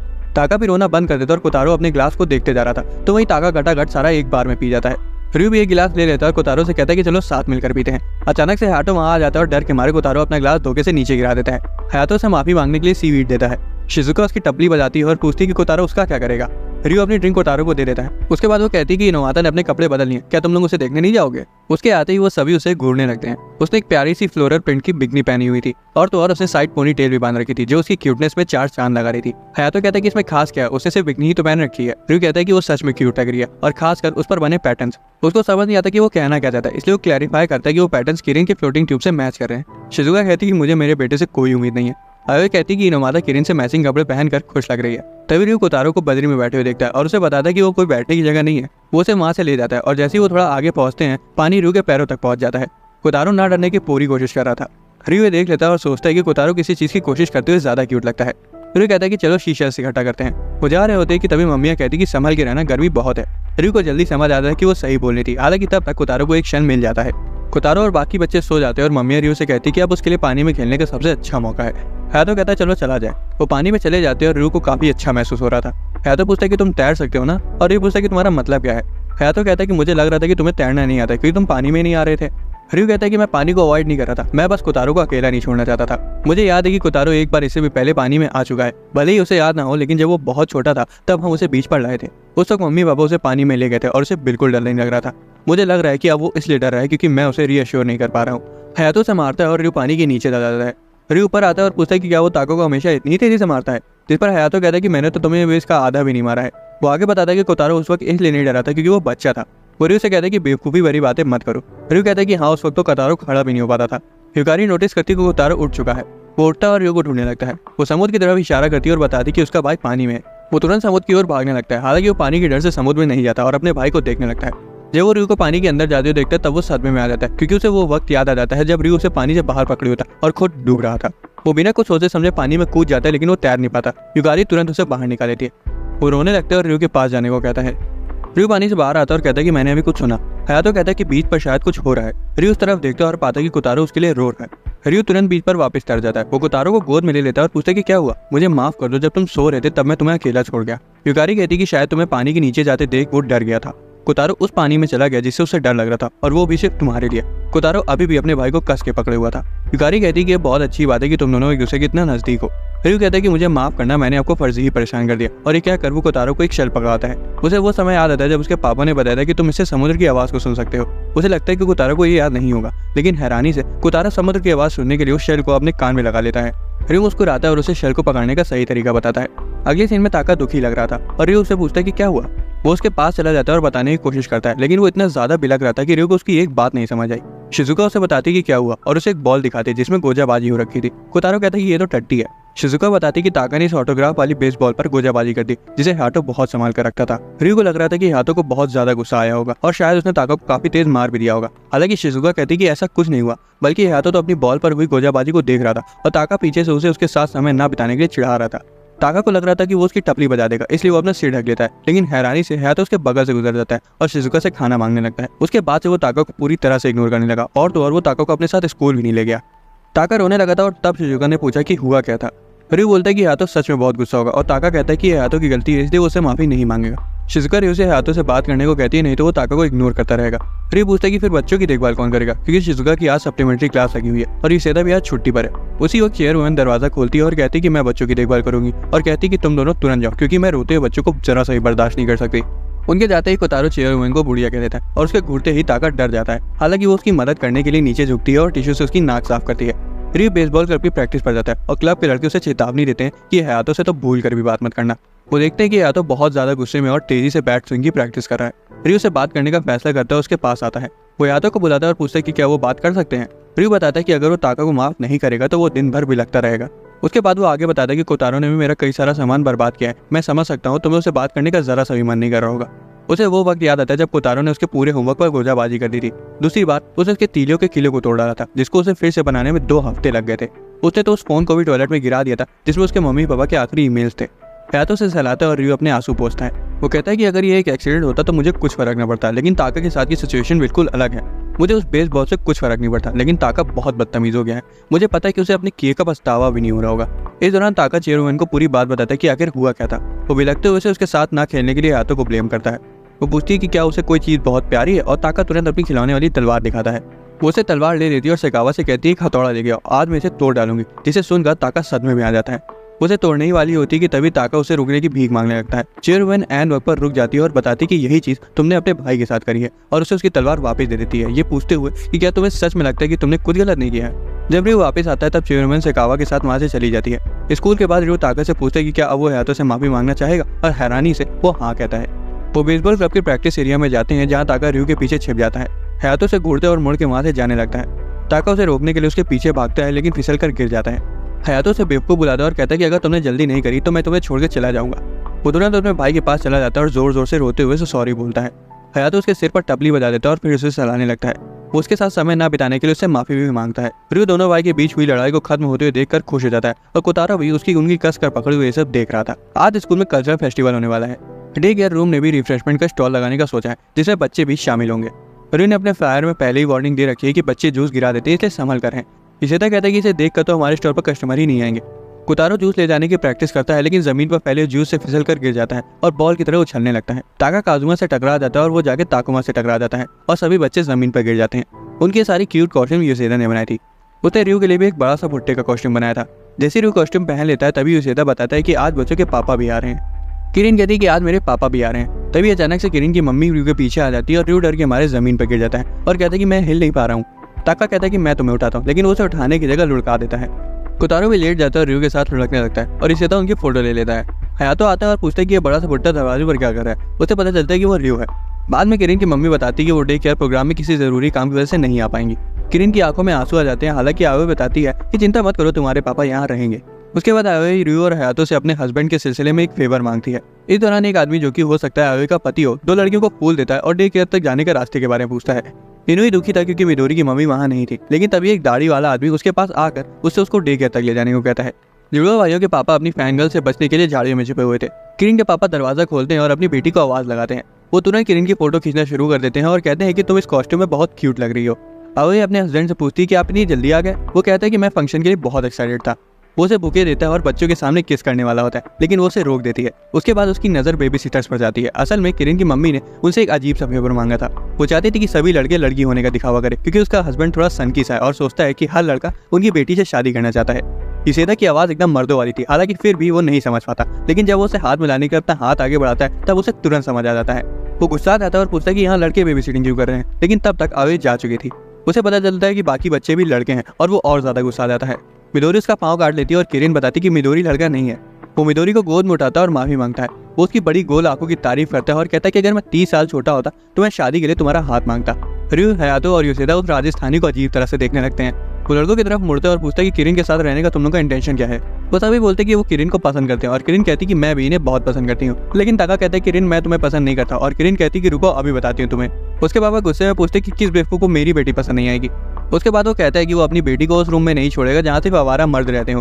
फिर उसे रोकने की कोशिश करता है, उसे समझाता है। अब वो विग में इतना ज्यादा क्यूट लग रहा था इसलिए आवे का आदमी मुड़ता है और कहता है कि अगर मैं 15 साल बाद पैदा हुआ होता तो शादी के लिए तुम्हारा हाथ मांग लेता। फिर वो अपनी असलियत बताने ही वाला था, उससे पहले ही मिडोरी उसका विग खींच लेती है। वो मुड़ जाता है और वहां से जाने लगता है, ये कहते हुए कि मैं तुम लड़कों को अब और बर्दाश्त नहीं कर सकता। फिर हाथों से कहता है कि वो उसे रोक ले। वो किरिन के पापा को घूरता है और कहता है कि अगर तुम जाना चाहते हो तो अकेले ही जाओ। किरिन के पापा अपना ध्यान हयातो पर लगाते हैं और उस पर लाइन मारने लगते हैं, लेकिन उन्हें पता चलता है कि हयातो भी एक लड़का है।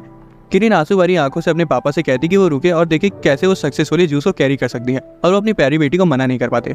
तभी मिडोरी के पापा आते हैं और अपनी बेटी को किरिन के पापा से ले लेते हैं और दोनों अपना अपना इंट्रोडक्शन देते हैं।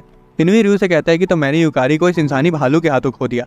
जब वो नहीं देख रहा होता तब यूसेदा चुपके से रयू का विग लगा देता है, इसलिए वो गलती से सोचता है कि वो एक लड़की से बात कर रहा था। पेरेंट्स डे केयर सेंटर में पहुंच जाते हैं। हिकारी इनुई से पूछती कि क्या वो भी बच्चों का रिफ्रेशमेंट स्टैंड देखने आया है, लेकिन वो क्लैरिफाई करता है कि वो सिर्फ उसके पति को रास्ता दिखाने आया था और फिर वहाँ से भाग जाता है। लेकिन बाहर जाके वो उस लड़की के बारे में सोच रहा था जिसने उसे धोखे से बात कर ली थी और कहता है कि वो क्यूट तो थी। किरिन आखिरकार अपने जूस को सक्सेसफुली प्रेजेंट कर पाती है बिना उसे गिराए, और उसके पापा सोचते हैं कि उसकी बेटी कितनी जल्दी बड़ी हो रही है। वो इमोशनल हो जाते हैं और उसकी शादी के बारे में सोचते हुए परेशान होने लगते हैं कि किसी दिन उसकी बेटी को कोई छपरी ले जाएगा, जिससे उसकी आंखों में आंसू आ जाता है। दूसरे डैड्स भी रोने लगते हैं। रू कमेंट करता है कि अभी शादी के बारे में सोचने में बहुत जल्दी है। तभी किरिन कहती है अब कोतारो की बारी है। उसके पापा गुस्से में पूछते कि कोतारो कौन है। कोतारो जूस लेकर र्यू के पास आता है और र्यू सोचता है कि कोतारो भी कितनी जल्दी बड़ा हो रहा है। वो थोड़ा जूस गिरा देता है, लेकिन फिर भी आखिर में वो जूस डिलीवर कर देता है। सेगावा अचानक से आता है और र्यू को डरा कर कोतारो की तारीफ करता है और बताता है कि चेयर वुमेन नहीं आ सकती क्योंकि उनसे कोई मिलने आया है। ये सुनकर कोतारो थोड़ा निराश हो जाता है। सेगावा कहता है कि मैंने देखा था कि चेयर वुमेन को भी यहाँ ना आने का पछतावा हो रहा था। किरिन के पापा सजेस्ट करते कि आज का दिन याद रखने के लिए चलो तस्वीरें ली जाए, और किरिन कमेंट करती कि मेरे पापा बहुत अच्छी पिक्चर्स लेते हैं। मॉम अपने बच्चों के साथ खेल रही थी, इसलिए किरिन के डैड कहते हैं सब यहाँ देखो मैं फोटो ले रहा हूँ। ताका जो कोतारो के साथ था कहता है कि मैं उस तरफ नहीं देखने वाला। दोनों ट्विंस कहते हैं कि हम तो उस तरफ देखेंगे। मिडोरी जोर से रो रही थी और किरिन एक क्यूट सी स्माइल देती है। किरिन के डैड कहते हैं चीज और फिर एक फोटो ले लेते हैं। अगले दिन र्यू ताका को शांत कराने की कोशिश कर रहा था, जो हयातो से मार खाने के बाद रोए जा रहा था। बच्चे डर के मारे कांपने लगते जब हयातो धमकी देता है कि जो उसकी बात नहीं मानेगा उसे टाका की तरह ही मार पड़ेगी। तभी अचानक से शिजुका वहां आ जाती है और बच्चों को धमकाने के लिए उसे डांटने लगती है। फिर वो योशिदा को जॉब पर सोने के लिए मारती है। हयातो उनसे पूछता है कि आप यहाँ क्या कर रही हैं, और वो कहती है कि मैं यहाँ बच्चों को साइंस लैब में अंडे से चूजे निकलने का प्रोसेस दिखाने के लिए बुलाने आई हूँ। योशिदा को याद आता है कि वो तो एक साइंस टीचर है। जब शिजुका अंडों के बारे में बताती है तब बच्चों की आंखें चमक उठती हैं और वो तुरंत चीजों को देखने के लिए दरवाजे की ओर दौड़ने लगते हैं। शिजुका कहती है कि मुझे बात तो पूरी करने दो, वो कल निकलेंगे।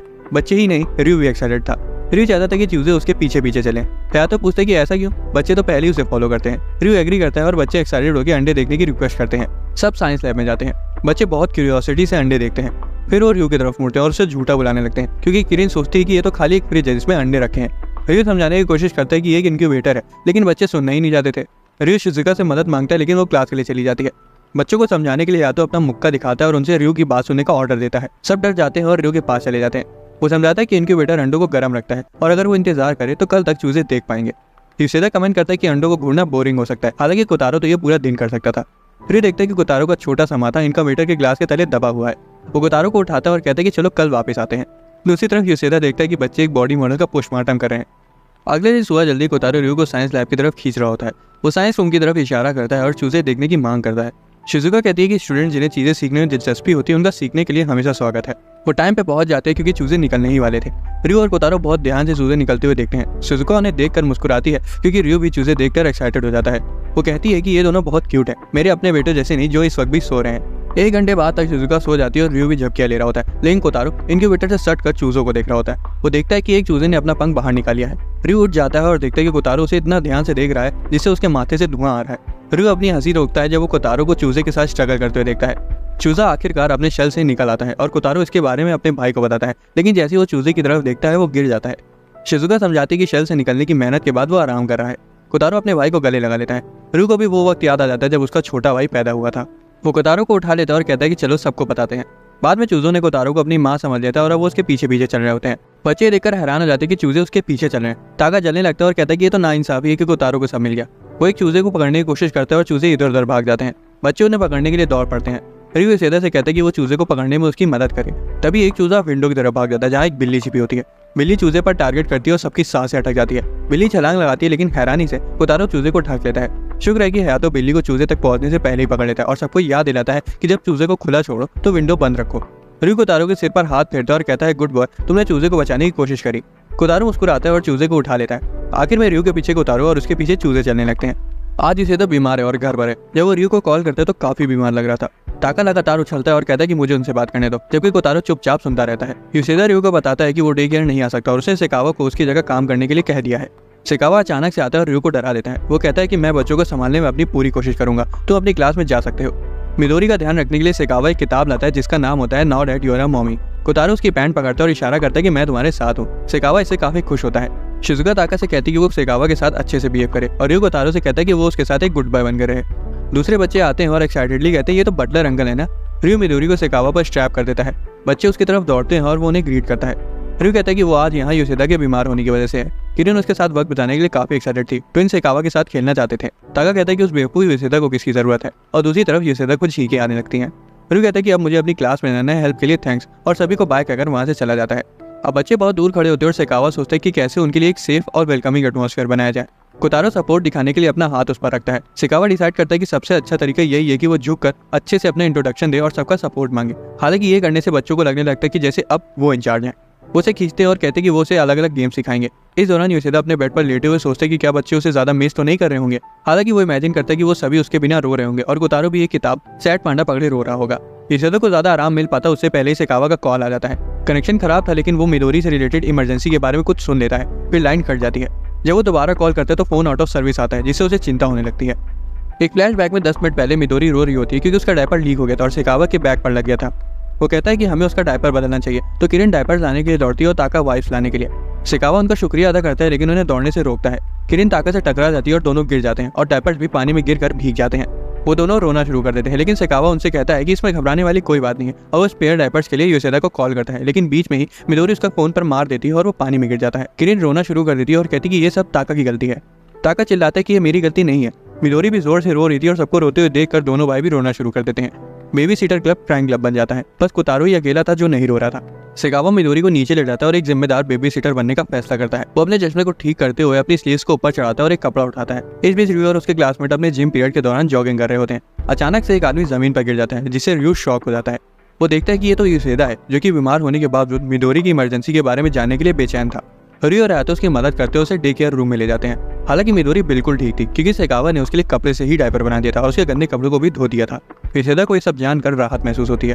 ताका और किरण उसे कहते हैं कि हम लोग ठीक है, तुम जाओ आराम करो। कोतारो कहता है कि लेमन टी पियो और ट्विंस कहते हैं कि योशिदा तुम जल्दी ठीक हो जाओ। योशिदा इमोशनल हो जाता है और आयातो कहता है कि तुम रोने के लिए भी थोड़े बड़े नहीं हो। योशिदा अब जाने के लिए तैयार था लेकिन मिडोरी उसकी पैंट पकड़कर खींचने लगती है। सेकावा बताता है कि मिडोरी उसके वहां ना होने को लेकर सबसे ज्यादा चिंता में थी। तभी मिडोरी उसका नाम पुकारती है और वो शर्मा जाता है। रियो दंग रह जाता है क्योंकि ये पहली बार था जब मिडोरी ने कुछ बोला है। अगले दिन युकारी मुंह फुलाए होती है और कहती है कि ये ठीक नहीं है क्योंकि मिडोरी का पहला शब्द मामा या पापा होना चाहिए था। योशिदा कहता है सॉरी और मिडोरी मुस्कुराती है। अगले सीन में युकी डे केयर रूम के इर्द गिर्द चुपके से अपने बॉल लेने आती है। वो शर्माती है और अपने आप से कहती है कि वो रियो को यहाँ देखने नहीं आई है। खुद को रोकने की कोशिश करने के बावजूद आखिरकार वो अंदर झांकी लेती है। ताकुमा उसे देख लेता है और जैसे ही रियो बाहर देखता है वो जल्दी से छुप जाती है। इनुमाता वहाँ आती है और पूछती है कि वो झाड़ियों के पीछे क्यों है। वो कहती है कि मैं रियो पर नजर नहीं रख रही हूँ, मैं तो यहाँ सिर्फ अपनी बॉल लेने के लिए आई थी। लेकिन तब तक वो बॉल गायब हो चुकी थी और एक बिल्ला उसे खेल रहा था। इनुमाता कहती है कि बहाने बनाना बंद करो और शर्माते हुए कहती है कि अगर तुम्हें बच्चों के साथ अकेले खेलना एम्बैरेसिंग लगता है तो मैं तुम्हारे साथ चलती हूँ। लेकिन जब उसे कोई जवाब नहीं मिलता तो वहाँ से जाने लगती है। युकी इसे रोक लेती है और बोलती है कि मुझे छोटे बच्चों के साथ एडजस्ट करने में काफी मुश्किल होती है। और तभी बच्चे खिड़की खोलकर देखते कि बाहर क्या हो रहा है। इनुमाता उसका डर दूर करने की जिम्मेदारी लेती है और रियो को बताती है कि युकी को छोटे बच्चों के साथ एडजस्ट करने में मदद चाहिए। फिर वो उसका हाथ पकड़ती है और युकी को डे केयर रूम में ले जाती है। बाहर ताकुमा खिड़की पर चढ़ने की कोशिश करता है लेकिन रियो उसे रोक लेता है। इनुमाता उसे समझाती है कि उसके फ्यूचर के लिए बच्चों के साथ एडजस्ट करना कितना जरूरी है और वो शर्माने लगती है। रूम में युकी बच्चों की तरफ देखती है जो उसे घूर रहे होते हैं। किरण उसका नाम पूछती है और वो सभी को अपना इंट्रोडक्शन देती है। सारे बच्चे एक साथ अपना इंट्रोडक्शन देने लगते हैं जिससे युकी थोड़ा ओवरवेल्म हो जाती है। रियो कहता है कि लगता है कि बच्ची युकी के साथ कंफर्टेबल है, जिससे वो थोड़ा शर्मा जाती है। किरण उसके सीने पर कूद जाती है और कहती है कि ये तो बिल्कुल मम्मी जैसे लगते हैं। दूसरे बच्चे भी उन्हें छूने की परमिशन मांगते हैं लेकिन रियो और इनुमाता उन्हें जल्दी से रोक लेते हैं। योशिदा सजेस्ट करता है कि बच्चों की एनर्जी को डाइवर्ट करने के लिए उन्हें वॉक पर ले जाना चाहिए और बच्चे भी एक्साइटेड होकर दरवाजे की तरफ भाग जाते हैं। वॉक के लिए हर कोई एक एक बच्चे के साथ प्यार होता है। किरण इनुमाता से कहती है कि मेरा हाथ मजबूती से पकड़ो और छोड़ना मत। योशिदा ताका का हाथ पकड़ता है जो कहता है कि मुझे तुम्हारा हाथ नहीं चाहिए। रियो ट्विन से कहता है कि वो उसके साथ चले और वो मान जाते हैं। कोतारो रियो की तरफ देखता है और रियो युकी से कहता है कि तुम कोतारो का हाथ पकड़ लो क्योंकि वो सबसे शांत है। वो उसका हाथ मांगती है और कोतारो उसका हाथ पकड़ लेता है। युकी और कोतारो हाथ में हाथ डालकर चलते हैं। युकी को ये सोचकर उस पर बहुत प्यार आता है कि कोतारो कितना क्यूट है। उसे अपनी पुरानी यादें याद आती है जब बच्चे उस पर थूकना या उसकी स्कर्ट उठाने की कोशिश करते थे, लेकिन अब कोतारो के साथ रहकर उसे अच्छा महसूस हो रहा है। वो देखती है कि कोतारो रियो के साथ ना होने की वजह से थोड़ा उदास लग रहा है। युकी सोचती है कि वो रो रहा है इसलिए वो उसके आंसू पोंछने के लिए अपना हैंकी निकालती है। हालांकि उसकी तो सिर्फ नाक छू रही थी जिससे वो डर जाती है। ताका आता है और उसकी स्कर्ट से कोतारो की नाक साफ करने लगता है। हालांकि रियो उसे रोक लेता है। किरण युकी के पास आती है और कहती है अपना हाथ आगे बढ़ाओ। वो उसे कुछ कीड़े दे देती है जिससे युकी इतना ज्यादा डर जाती है कि वो वहीं बेहोश हो जाती है, ये सोचते हुए कि मैं कभी भी रियो और इनुमाता जैसे बच्चों को नहीं समझ पाऊंगी। जब वो नर्स के ऑफिस में होश में आती तो रियो आता है और पूछते कि क्या तुम जाके। वो बैठ जाती है और शर्माने लगती है और पूछती कि क्या तुम मुझे यहाँ लेकर आए थे। रियो कहता है कि योशिदा तुम्हें यहाँ लेकर आया था। फिर वो पूछते कि क्या अब तुम ठीक हो, लेकिन युकी को दुख हो रहा था और वो रियो से कहती है कि मुझे छोटे बच्चों के साथ एडजस्ट करने में बहुत मुश्किल होती है।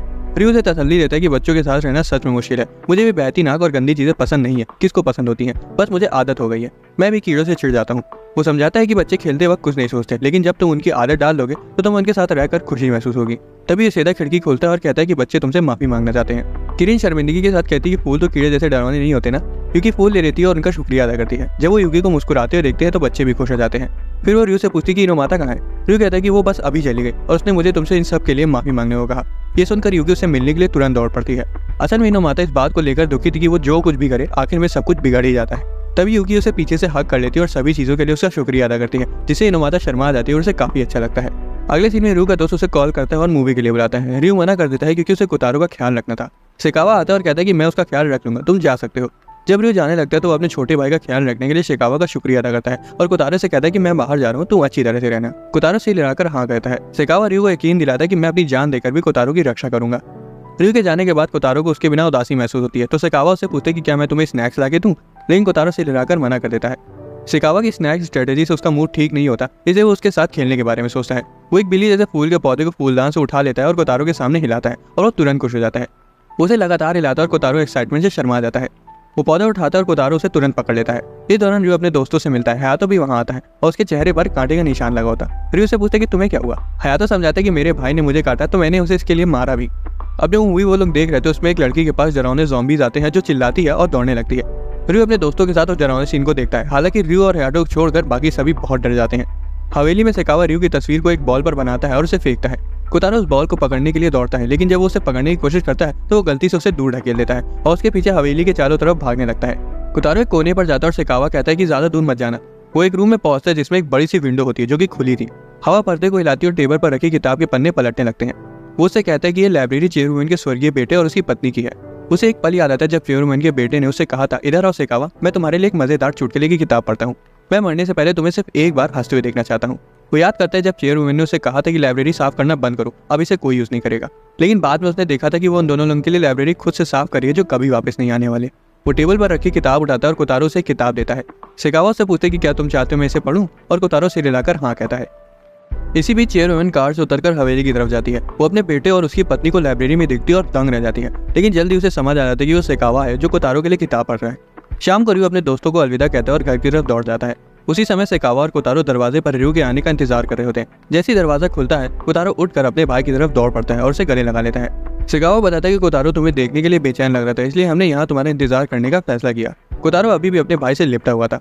रयू कोतारो का ख्याल रखने के लिए उसका शुक्रिया अदा करता है और अपनी पॉकेट से शिकावा के लिए एक ज़ॉम्बी की चेन निकालता है। रयू सोचता है कि शिकावा को वो पसंद नहीं आएगा, लेकिन वो तो उसे खुशी खुशी ले लेता है। वो रयू से कहता है कि तुम दोनों की वजह से मेरा दिन बहुत अच्छा गुजरा। तभी चेयरवुमन आती है और शिकावा को डिनर की तैयारी करने को कहती है, और जैसे ही वो जाता है वो रयू से उसकी मदद करने को कहती है। बाद में रयू शिकावा से पूछते हैं कि तुमने कोतारो के साथ कौन कौन से गेम्स खेले। वो गेटल को लाता है और कहता है कि हमने ऐसे ही स्टैंडर्ड्स गेम खेले, और कोतारो रयू को अपनी बॉल दिखाता है। दिसंबर शुरू हो जाता है और शहर पूरी तरह से क्रिसमस मोड में शिफ्ट हो गया था। कोतारो सेंटा क्लॉज को हर जगह देखकर उससे ऑब्सेस्ड हो जाता है। जब भी वो रास्ते में किसी सेंटा को देखता है तो रुक जाता है। कोतारो सेंटा के कॉस्ट्यूम पहने एक आदमी को घूरता है और वो आदमी घबरा जाता है। कोतारो एक आदमी को देखता है जो अपने कुत्ते के साथ चल रहा था और गलती से उसे सेंटा समझ लेता है। लेकर पहुंचते ही रयू थकावट के मारे गिर जाता है। वो यूसेदा को सब कुछ बताता है और यूसेदा कहता है कि इसीलिए ही तुम यहाँ लेट पहुंचे। कोतारो एक गैम्बलिंग फायर को देखता है और यूसेदा कहता है कि तुम अभी इसके लिए बहुत छोटे हो। रयू कहता है कि मुझे लग रहा है कि वो इस पर बने सेंटा को देखा है। ताका वहाँ आता है और कहता है कि मैंने टॉय सेक्शन एरिया में एक बहुत कूल सेंटा से मुलाकात करी। तभी यूसेदा उसका मजाक उड़ाते हुए कहता है कि सेंटा सिर्फ अच्छे बच्चों के पास आते हैं, लेकिन तुम तो बैड बॉय हो। ताका के आंसू निकल आते हैं और वो कहता है कि मैं तो अच्छा लड़का हूँ। यूसेदा कहता है लेकिन तुम अपना ब्रोकली कभी नहीं खाते। वो जवाब देता है लेकिन मुझे ब्रोकली पसंद नहीं है, और यूसेदा कहता है इसीलिए तो सेंटा तुम्हारे पास नहीं आएंगे। ताका कहता है अच्छा मैं ब्रोकली खाऊंगा, लेकिन इससे पहले कि वो जवाब दे पाते हयातो यूसेदा को मार देता है, उस पर यह इल्जाम लगाते हुए कि उसने जानबूझकर उसके भाई को डराया। ताका फिर अपने भाई से पूछता है क्या सेंटा हमारे घर आएंगे। हयातो सच बताने ही वाला होता है कि असल में सेंटा नहीं होते, लेकिन रयू उसे रोक देता है और कहता है कि उसका सपना मत तोड़ो। कोतारो ताका के पास आता है और उसका स्वेटर खींचता है। जब वो पलट कर देखता है तो उसके सिर पर हाथ फेरता है और उसे गुड बाय कहता है। ताका पूछता है कि क्या सेंटा आएगा, और कोतारो सिर हिलाकर हाँ कहता है। 18 दिसंबर को किरण आती है और कहती है कि मैंने सेंटा को अपनी विश बताई, लेकिन ये एक सीक्रेट है। उसके पापा रयू से पूछते कि क्या उसने उसकी क्यूटनेस को नोटिस किया, और उसे चेतावनी देते हुए कहते कि वो गलती से भी उसके प्यार में ना पड़े। अगले दिन यूसेदा जमाई ले रहा होता है और बच्चे खेल रहे होते हैं। तभी वो इनोमाता और यूकी को देखते हैं। 20 दिसंबर को ट्विंस आते हैं और कहते हैं कि हमने सेंटा से कहा है कि वो हमें हमेशा के लिए साथ रखें। कोसुके अपने बच्चों के लिए क्रिसमस गिफ्ट चूज करने के लिए रोते हुए रयू से मदद मांगता है।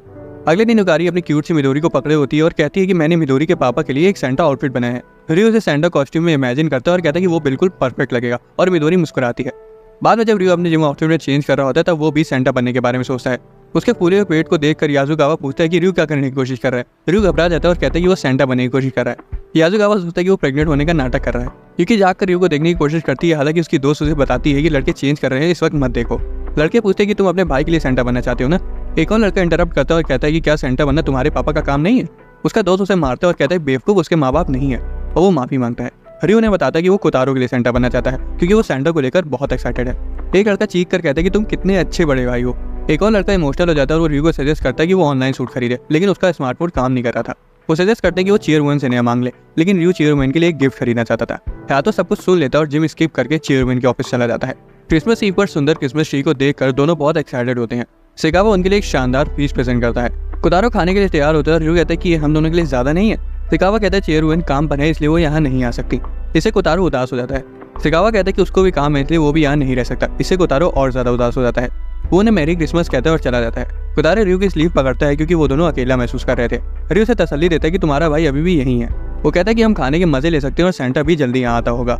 ये सुनकर कोतारो एक्साइटेड हो जाता है। फिर वो सेंटा की ड्रेस को याद करता है जो उसके दोस्तों ने उसके लिए अरेंज करी थी। वो कोतारो से कहता है कि मुझे बाथरूम जाना है, लेकिन जैसे ही वो चलता है उसका छोटा भाई उसके पीछे पीछे चलने लगता है। वो पलट कर देखता है और कोतारो को अपने पीछे देखकर हैरान हो जाता है।